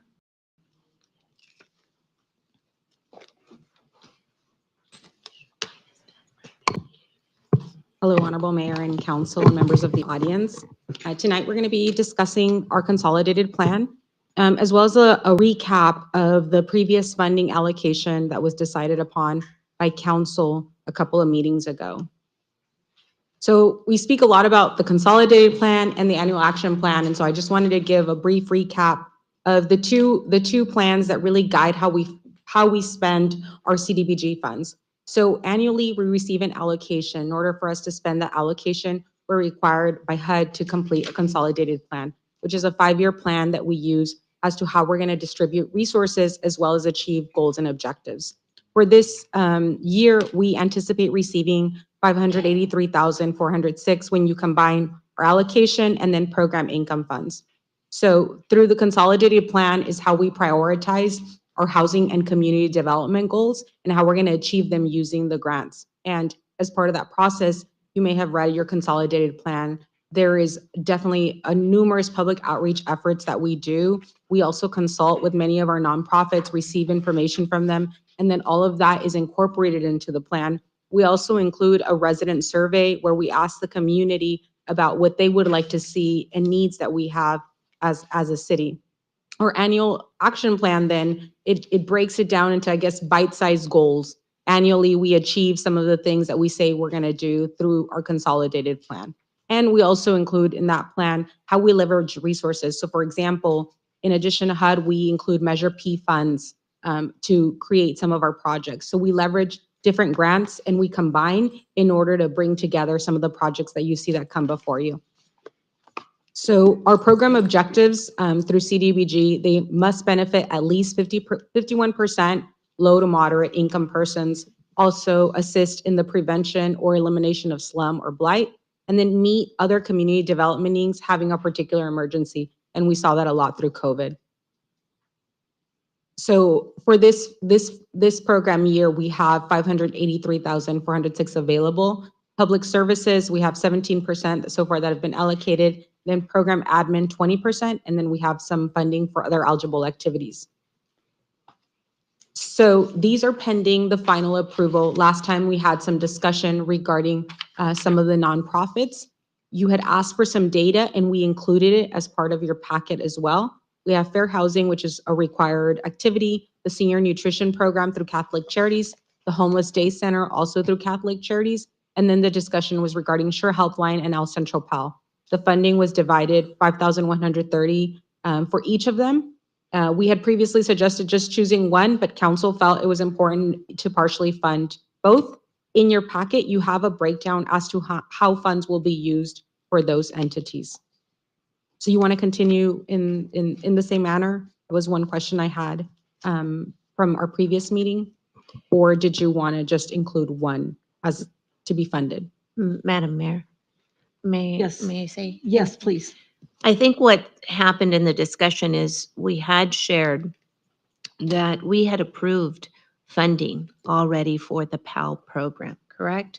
That PAL amount that was already provided to not just PAL, but other sports entities outside of what that normal range was. So the PAL organization had received, was it 15,000? Yes, that's 15,000. So I think that's something that we need to think about when we talk about this opportunity about where the funding needs to go. I continue to advocate for services for women and for children, and especially for individuals that have been victims of sexual assault. So I just want to go ahead and emphasize that again when we take a look at allocating money for programs that provide great services. We also have had the women's shelter, the House of Hope has closed. So we see that the resources have, unfortunately, right, have diminished in our area. So I want to make sure that we are supportive to the entities and the agencies that do provide services to vulnerable families. So this is the breakdown that we had for our nonprofits, okay? Wait, so can I ask? Yes, wait a minute. yes.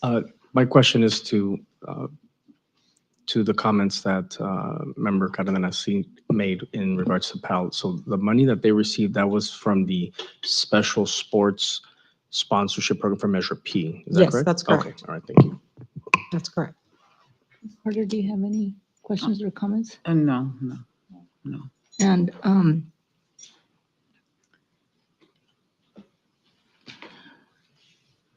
so since PAL had already received, those 15,000 within this fiscal year, is that correct?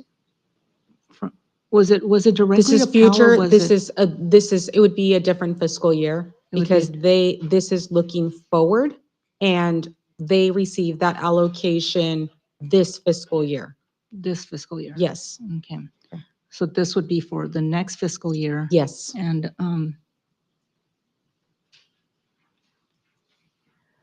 members, do you have, yes? So that begs the question. So if in the current fiscal year, PAL was a recipient of 15,000, give or take, right? I haven't been able to verify. Is it fair to assume that in the next fiscal year, they would be eligible again to receive additional funding from that same funding source? Provided the council continues that, that was a new activity that council undertook. Provided that you do continue it, they would be eligible as well. I don't know what the council will be or if they will reapply, but they would be eligible as one of our local sport entities. So I will say, Madam Mayor and colleagues, that I believe it was last week, I was fortunate enough, and thank you to Mario for being very diligent on sending those calendar invites to letting us know what events are happening around the community. And so I had on my calendar the Sexual Assault Awareness Conference that Sure Helpline had at our library in collaboration with the District Attorney's Office and other stakeholders.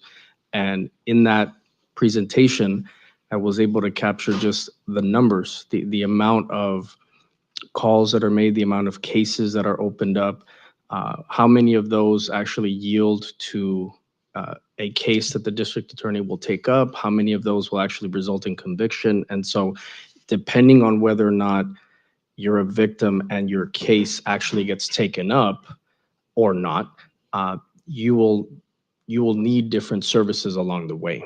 And these services certainly are provided by, in collaboration with Sure Helpline and other stakeholders. And so I can certainly think to myself that PAL is eligible for the Measure P program that we created, but Sure Helpline is not. And so both are eligible for this funding. And if we really wanted to take a stance in supporting both entities at a level that will yield tangible results, right? Certainly, the amounts that we give, I know that we can pat ourselves on the back genuinely to kind of spread the love in no pun intended in terms of our funding. But if that amount doesn't allow them to complete a program, then it still leaves them with a need. And so I certainly would ask my colleagues to consider consolidating the amount and putting it to Sure Helpline, knowing that there is a funding source that PAL is currently benefiting from and that they can be eligible for in the next funding cycle. And I know that I will continue to support their application and hopefully when it's brought before us, right, as staff evaluates, that I hope that they are successful in that too. But I would like to make sure that both agencies are able to achieve a level of success and not give them half of something and still leave them with a need of funding. So that would be my ask for consideration. So would we then be able to reallocate the other half that went to PAL and award it to Sure Helpline, and then we will then reconsider funding from Measure P for PAL? If you so Would- desire, yes, it would be what, 10,260. 10,260 to Sure Helpline, and then we'll leave PAL, And I want to make sure both representatives are here today. Mhm. We did inform them of this meeting. Mhm. And once I finish, maybe they can say a few words as council deliberates on how you want to proceed. But I wanted to make sure that I pause and I inform you that this was the opportunity. Yes. I didn't want to get too ahead and then not Yes. come back to this. So I'll finish up. So this was for public services. And then as we move forward, our program admin, which helps the city in the staff time that is committed to this program. And then other eligible projects that were also approved were the lead-based paint, asbestos testing and removal for every time we do a single family rehab. And then sidewalks in support of any single family housing rehab. And then also CDBG sidewalk program that took the bulk of the funding. I had presented two options and this took the bulk of the funding. And then code enforcement, which we know greatly benefits our beautification efforts in the city. So the approved amount for that was 379,215. And just our timeline, right? So this is a draft consolidated plan. So tonight is also when we open it up for the public in case they want us to add any additional information to our consolidated plan. It's supposed to be reflective of our community and their needs. And then tonight we also have our public hearing. And as we move forward, we have our public comment period, which ends April 30th. And then our consolidated plan is required to be submitted to HUD by May 15. So we have a very limited window to conduct all of these activities. So as we move forward, we do ask the council to open the public hearing and then make a final determination as to public services. And if so desired by the council, move forward in approving the resolution that is before you. Okay, thank you, Mrs. Nava. So now I will open the public hearing. Is there anyone present or remotely wishing to speak on this item? We don't have any, Mayor.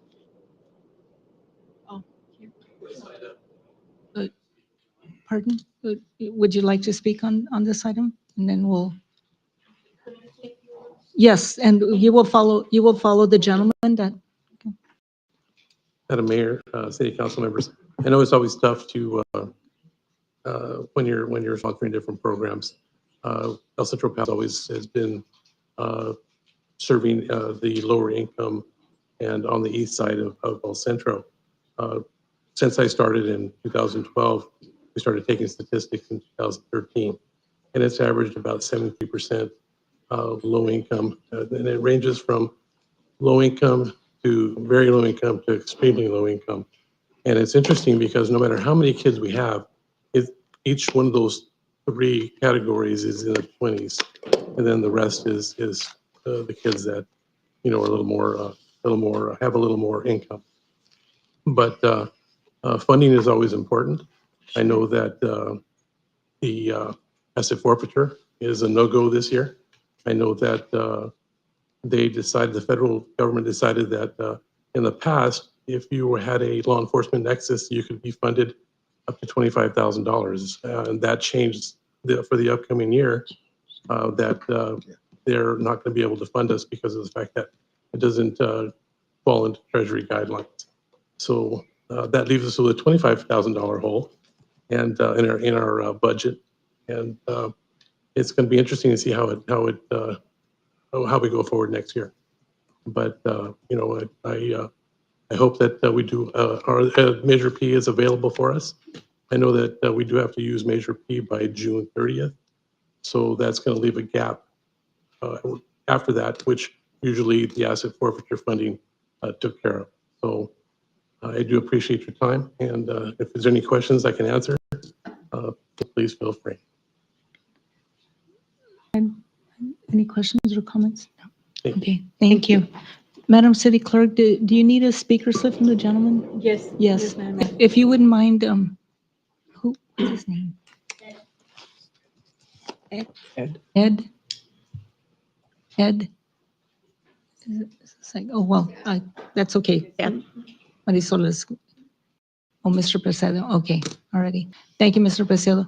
So now, No more. we have another speaker.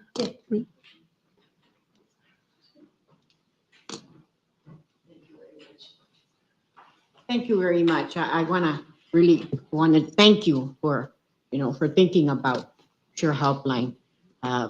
One of the problems that Sure Helpline has had is that everybody thinks that we're only El Centro. We only serve El Centro. When I go to Brawley or Hopeville or something, their idea is we're located in El Centro, so we only take care of people in El Centro. And no, we're value wide. I mean, we've had situations with people in Salton Sea, people in Winter Haven. In other words, we cover the whole valley. And Joanna, you're right here. Okay, I didn't see you. Welcome. And I do want to thank you because it means a lot to us, any little help that we get. And it's getting a little bit hard now to get money from the state. It is getting hard. This year we were allocated millions of dollars less. And a lot of the work that we do is going into the prisons and going into the other places where a detention center and county jail, because we're called.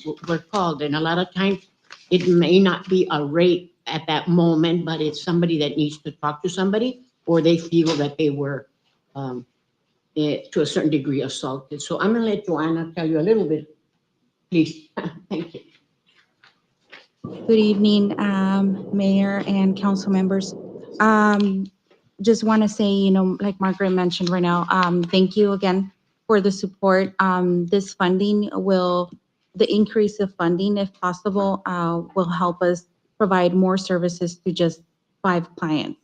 And this will also encourage our community to come to our agency, request services. And recently we had our sexual assault conference, and during that conference, we thought it would be great to have our partner agencies come on board and share how the collaboration takes place when a victim or a rape occurs here in Imperial Valley. We receive a phone call through our crisis lines, and one of our staff members will go and be present during their forensic exam, in which it could last from 2 hours to 6 or 8 hours at times. During that time, they're provided at the end a meal or clothing and a hygiene kit.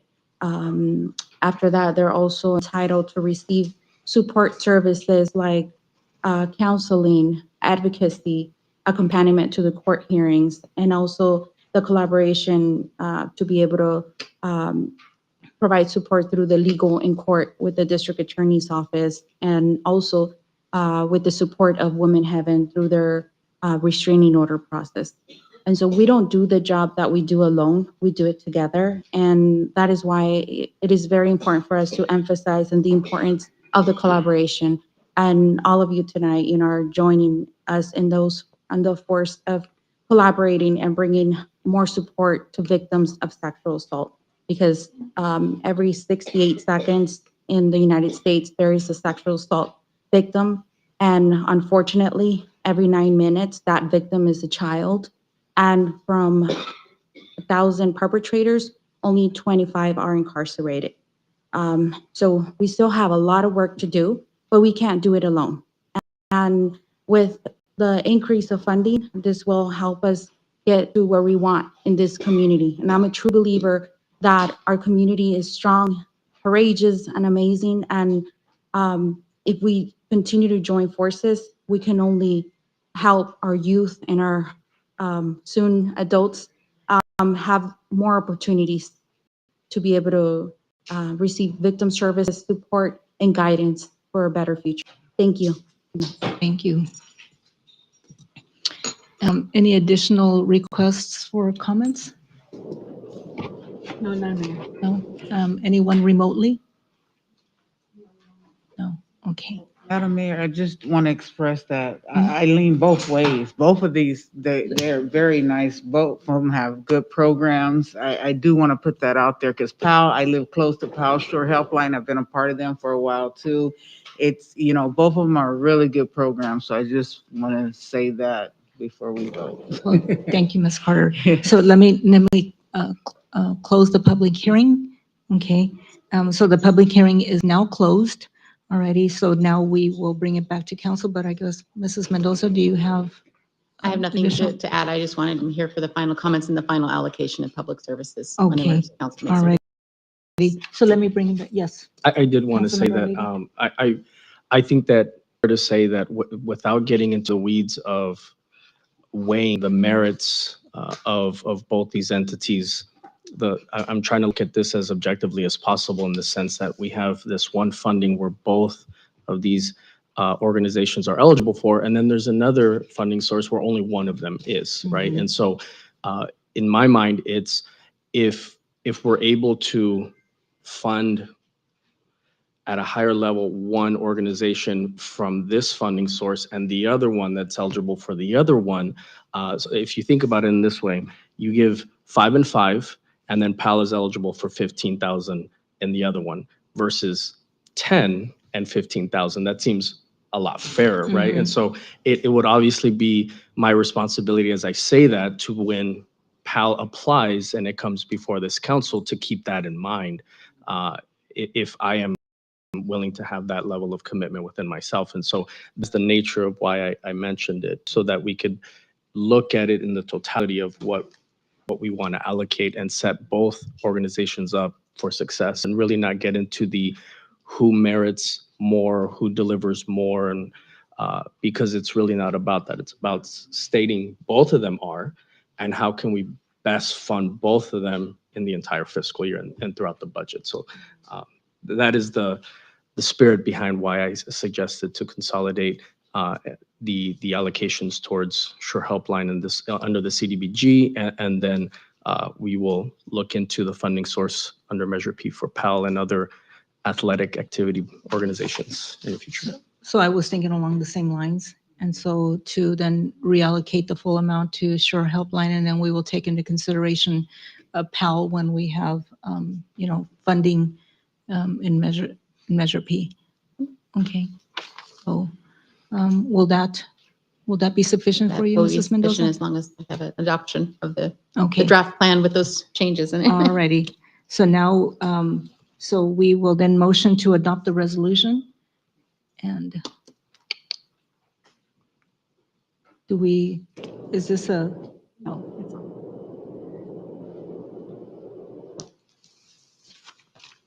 Okay, okay. So it was, that motion was moved by Councilmember Oliva, seconded by myself, and that resolution passes. That would be 4 yeses with 1 absence. And so that would be adoption of resolution number 24-22, resolution of the City Council of the City of El Centro, California, the city's Community Development Block Grant 2024 through 2028 5-year consolidated plan, which includes the 1-year action plan for the 2024-2025 program year for funding from the Department of Housing and Urban Development, which is HUD. Thank you, Mrs. Mendoza. Okey-doke. So.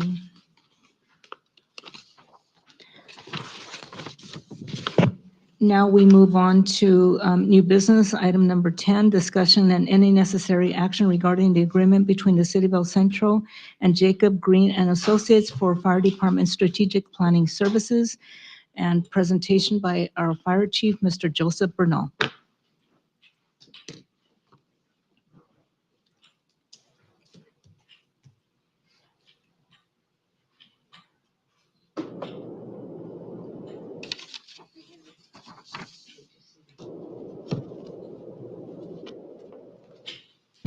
Good evening, Madam Mayor and Council. What I bring forward you today is a proposal to enter into an agreement with Jacob Green and Associates for a strategic plan for the fire department. What I'm really doing today is providing us with an opportunity to create a roadmap of success for the fire department. Councilmember Oliva, you might remember from my interview, I hinged a lot of my responses when making my case to be the fire chief on a strategic plan. I realized from the very beginning that it was very necessary to create a roadmap for our department to identify what was important, not only to us as the department members, but our representatives of the community and other stakeholders who are engaged and have a vested interest in the services that are provided to the community. And so there's a few things that I have identified that were important to me in deciding and putting together this need for a strategic plan. Number one was the vision and direction, right? So I think it speaks very clearly, just those 2 words, is the vision and the direction of where we want to be headed as an agency. I'll now hinge back to Mr. Hernandez's presentation on the development update. I think that makes a case for the city is expanding. Retail and residential are coming in, and we need to be poised to be prepared to serve that growth. And it's a very exciting time, and I'm certainly excited to bring this to you today. So with that, the vision and direction is very important to me because it provides a clear direction and it aligns our mission with the mission of the city. It also sets these long-term objectives and specific initiatives to achieve those goals. I want to be able to adapt to this change that's coming up, to help the fire department stay proactive and adaptable.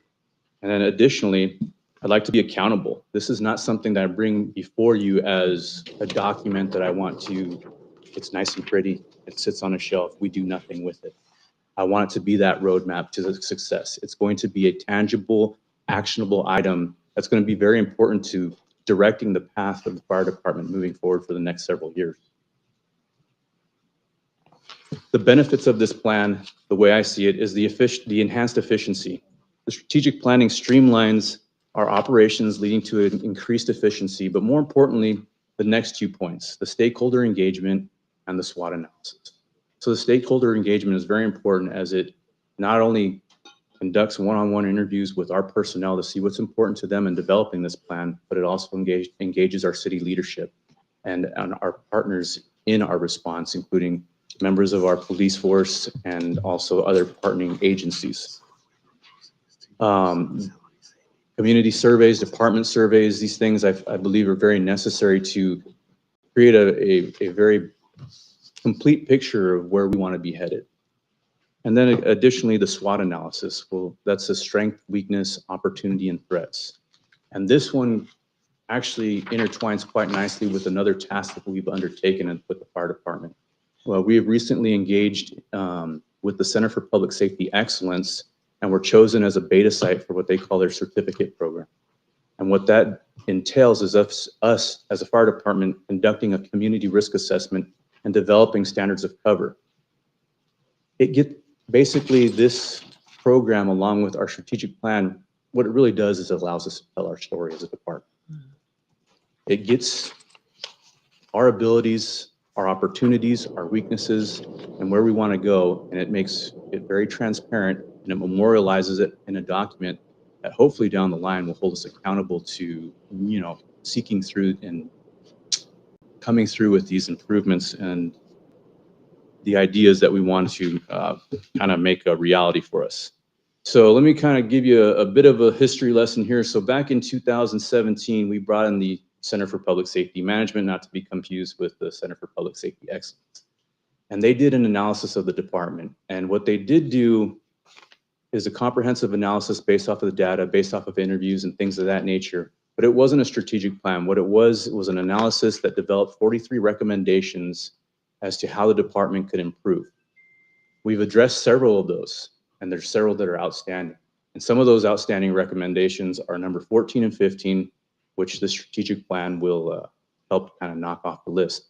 And what it says, and most importantly, number 14, fire chief, with the input from the citizens, elected officials, and city management, should work to develop with other key staff to develop a strategic plan to establish intermediate and long-term goals. Ideally, this plan will link with the overall city strategic plan, which we certainly intend to do. And then 15 also kind of touches on that and developing performance measures, which our strategic plan will incorporate. So the process is very simple in the fact that it consists of 5 steps, but it's going to be a very comprehensive process. So step number 1 is basically the project kickoff. It initiates the process. We start developing those who's going to be involved, putting our team together and establishing those benchmarks. What's most important again to me is that step number 2, where we conduct those interviews and that SWOT assessment. The strategic planning retreat, the development of the plan, and ultimately the approval and the distribution. So the resolution we ask is a combined of all those up there. The resolution itself is $75,500, but we're asking for an additional 45 to make it a total of 80,000 to cover any costs not covered under the proposal. Now the question might be is where are we getting this funds from, right? And You're reading our minds. Okay. Yeah, I have a unique opportunity up here, and it's one that I don't necessarily want to have ever again, but we have the money available through salary savings because of vacancies. And so if you're unaware, we have currently 8 vacancies within the department. A lot of those vacancies have been persistent for some time.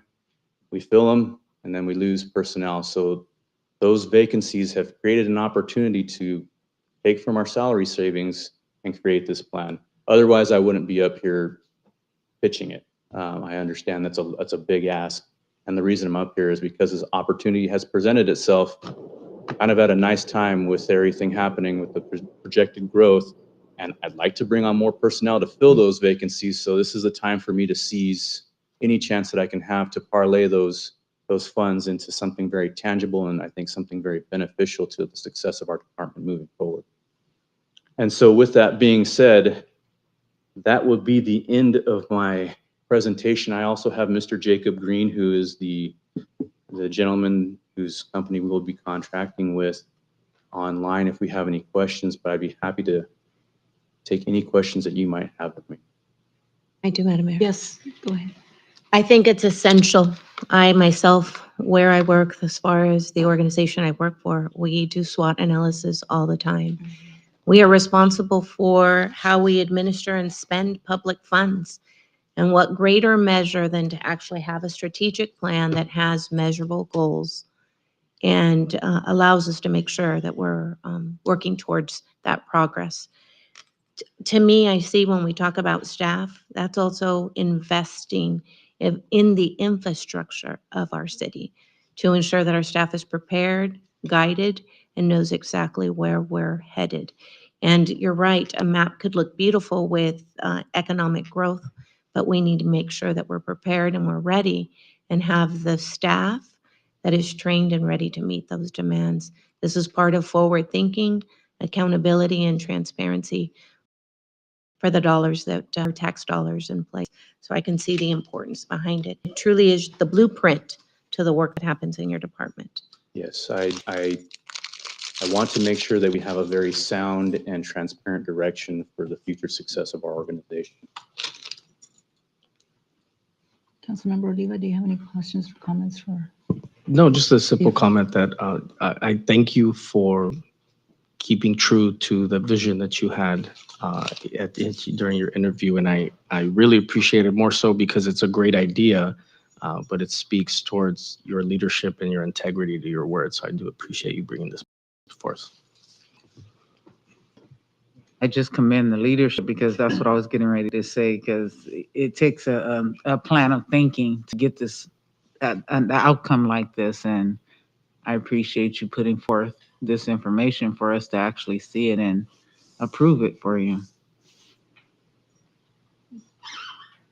So Chief Bernal, the only thing I don't want to sound, pessimist, like a pessimist or negative, but will this have any impact, the expenditure here, will that have any impact in future hiring?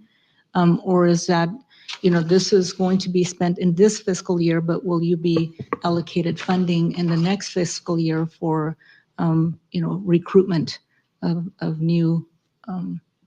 No, thank you for the question, so Yes. I can have an opportunity to clarify. So we are not giving up any positions. These funds that we are taking advantage of now are just created by the current vacancies. We intend very much to fill all those vacancies moving forward, but we're just seizing the opportunity now while we have those vacancies and the excess that they have created. And so I hope to be here in the next few months bringing on more people. So Yes. by no means is this an opportunity to give up a position. We're just using these savings that are currently available to kind of seize the moment. Okay, alrighty. Thank you, Chief. Thank you. Thank you for your presentation. So on that note, I think we've all voted, and that resolution number 24-23 passes with a vote of 4 yeses with 1 absence. And so we adopt resolution number 24-23, resolution of the City Council of the City of El Centro approving an agreement for professional services between the city and Jacob Green and Associates for Fire Department Strategic Plan Consulting Services. All righty.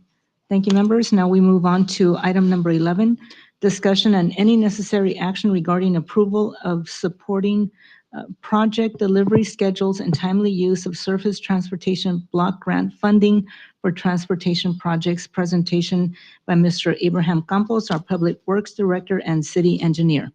Hi, good evening. Hello, Mr. Campos. Good evening, Honorable Mayor and Council members. Very simple projects, but very much in line with the spirit of growth here. So the first item before you, this is item 11, is it's a routine resolution as we are applying to receive funding for Imperial Avenue Extension 4. Pretty soon we'll be announcing ribbon cutting on phases 1 and 2. We are funded for phase 3 already, and we're already procuring and looking for ways for funding for phase 4, which is the last stretch of Imperial Avenue. This is an application here through ICTC, our local agencies. And as for this application, we're asking for funding for $520,000 from STVG funding, which is a funding that has been supporting the growth and the extension of Imperial Avenue as it is right now. And the resolution before you discusses that if we do accept the grant funding, we will actually use it in a timely manner. Those are the name for timely use of funds. Any questions?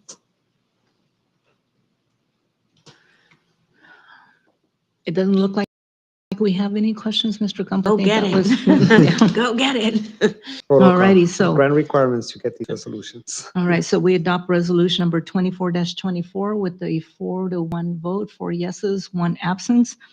And we adopt resolution number 24-24, resolution of the City Council of the City of El Centro supporting project delivery schedules on timely use of surface transportation block grant funding for transportation projects.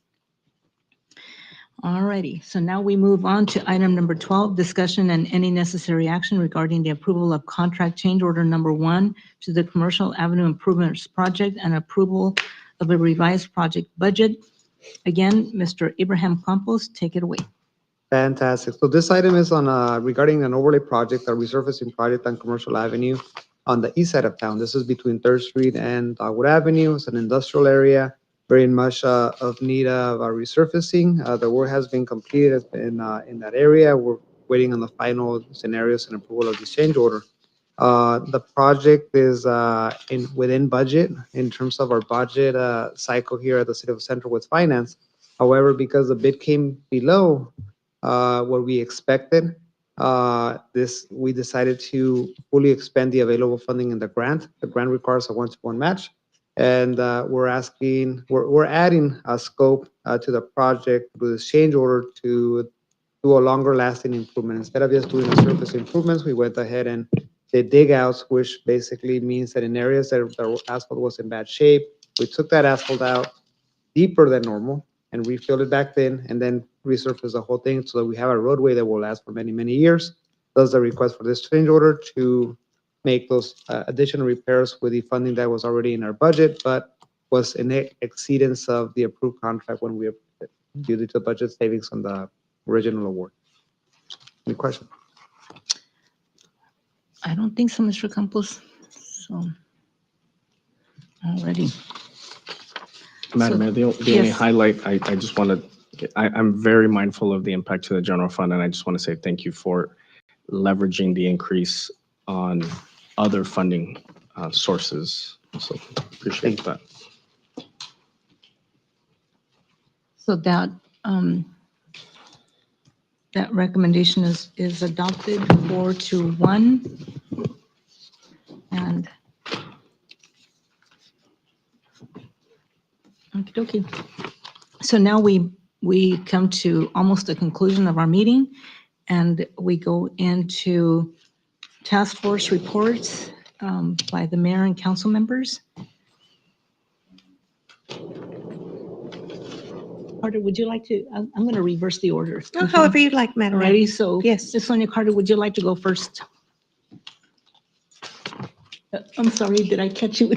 Yes, I know, it's because I okay. think we're all hungry. It's okay, sorry. Stay ready, stay ready. Quickly, we attended the check presentation with Eduardo Garcia. That was a very nice event. The weather really triggered us that day. And it was a nice event, though. A lot of people came out. And then we had our hospital special board meeting. And then I also attended the City of Calexico 116th anniversary with our city manager, Cedric Cecinian. And then I briefly attended the Children's Fair. I couldn't take it out there. My allergies, I'm getting over it, but I'm just there. And then Councilmember Martha Cardenasin and I, we had our board equity and experience meeting for the hospital as well. So that concludes for me. Thank you, Ms. Thank Carter. you. Councilmember Cardenas Singh. Yes, just somewhere in the past 2 weeks that we've had so many activities. Somewhere in there, we also had an eclipse. Oh, yes. Uh-huh. Which was great. It was a great team building activity with our City of El Centro staff. Again, had the opportunity to attend Monday with the mayor at Renee's comic book store, which allowed us to receive some feedback from the community. Got to experience the mini golf course at the El Centro Library for National Library Week. Attended the Imperial County Realtors Association had a fundraiser to benefit the Betty Jo Receiving Home. The Autism Awareness 5K. In addition to that, I had the opportunity to volunteer with the Ivy Food Bank for a food distribution, which is always great because it allows us to take a look at the needs in our community. And lastly, I am with a nonprofit organization, Madam Mayor, and if you will just allow me just to share this real quickly. Yes. With this nonprofit organization, which is Seroptimus of El Centro, and why I'm bringing it here, Madam Mayor, is because we are providing free prom dresses for any high school student that would like to attend prom at no cost, and that will be taking place at Central Union High School this Monday.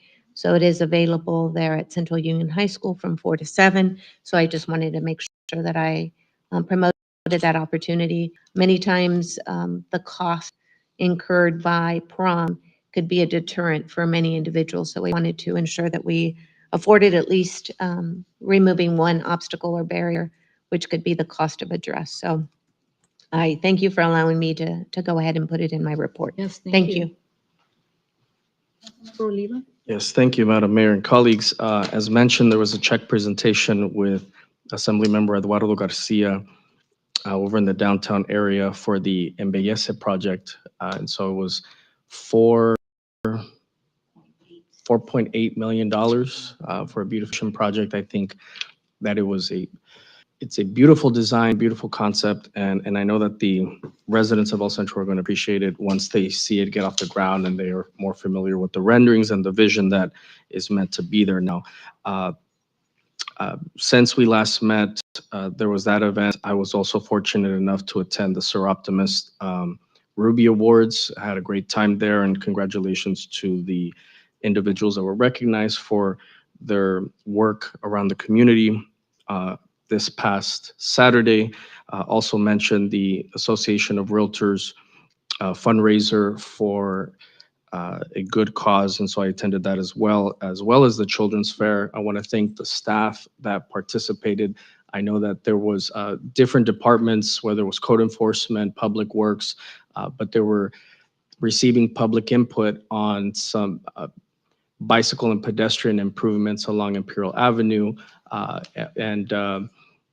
and wanting to make sure that they get the public engaged. And so it was really nice to see a lot of little scatter plot dots on the different visions. And I certainly participated, but thank you for the staff for being there all day. I know it was very warm. And so hopefully it wasn't too bad. And to our public safety folks as well, I know fire and police were there in full gear and in their vehicles to allow the children to sit in your vehicles. I know they enjoy that very much. So thank you for that. To wrap it up, later this week, El Centro Regional Medical Center will be hosting a volunteer appreciation dinner this Thursday that I do plan to on attending. And this Saturday, colleagues, I know that I mentioned this before, but I just want to make sure that I said this publicly, and that is, so I know this Saturday is a big day for the city of El Centro, and that is when we will cut the leash for our dog park, for Bark Park.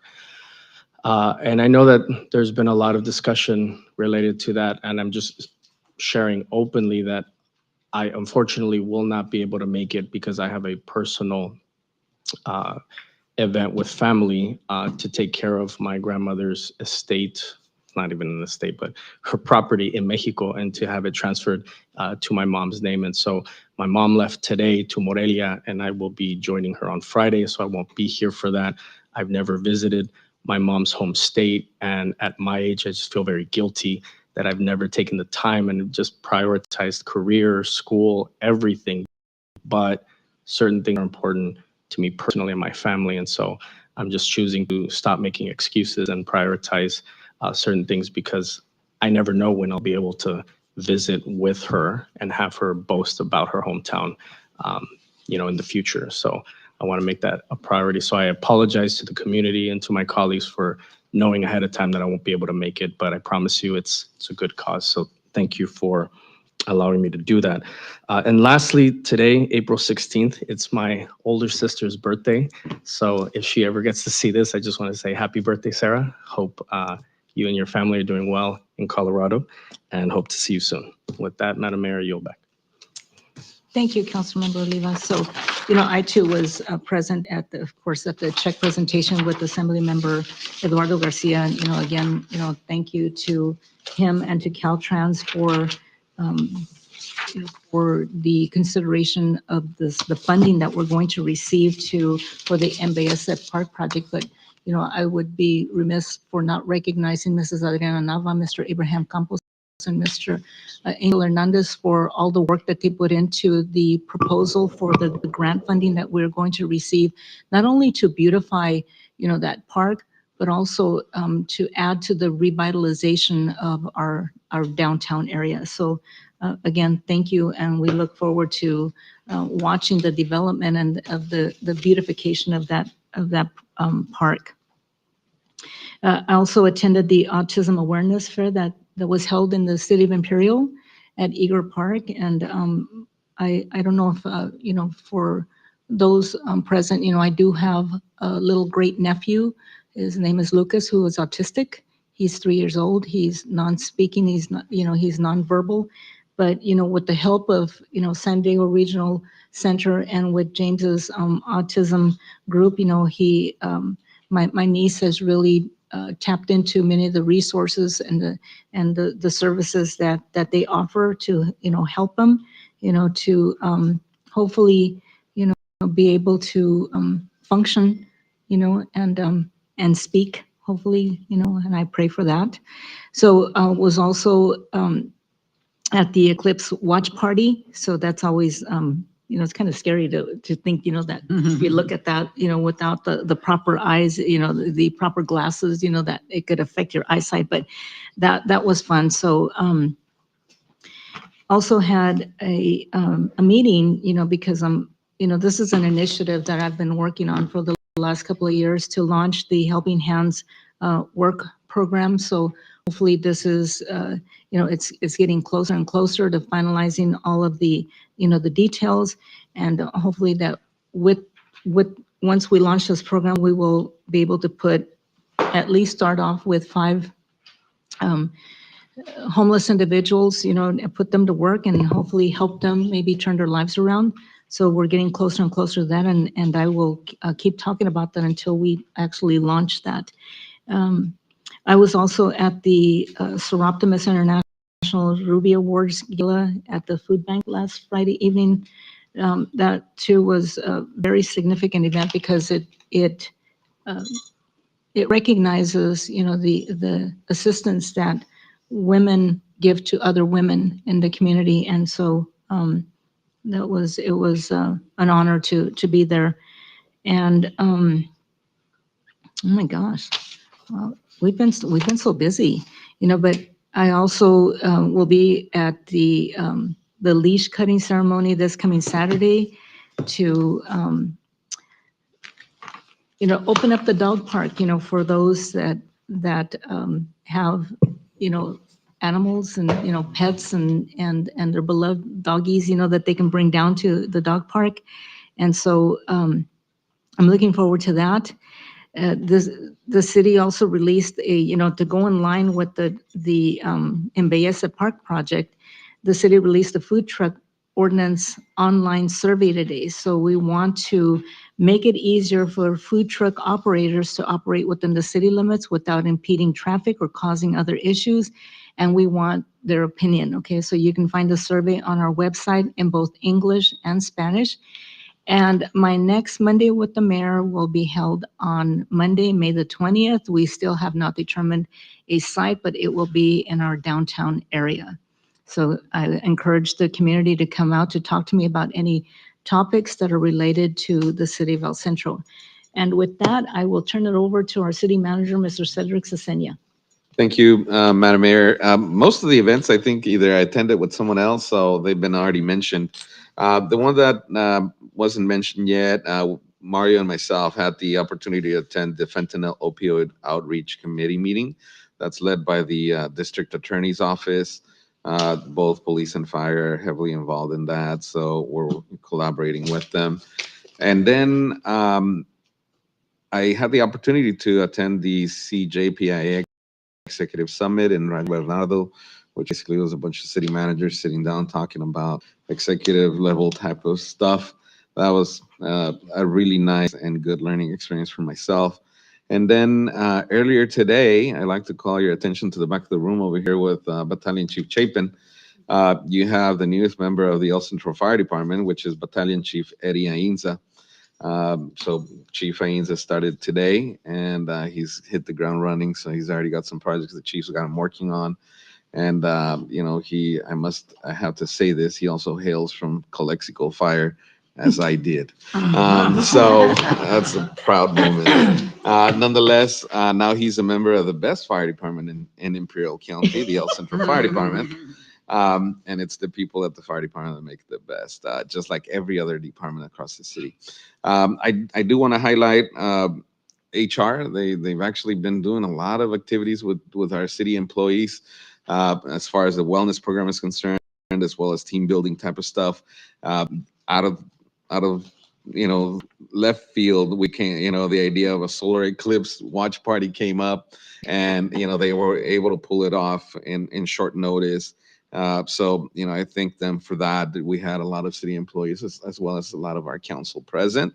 I think all of them. Yeah. A little council or No, I know. I had to work. So we missed you. Yeah. But in the end, it set up for a good team building experience, the opportunity to talk to other departments, as well as for them to have access to you as well, and have conversations that may not necessarily be work related, but are related to the things we do for the community.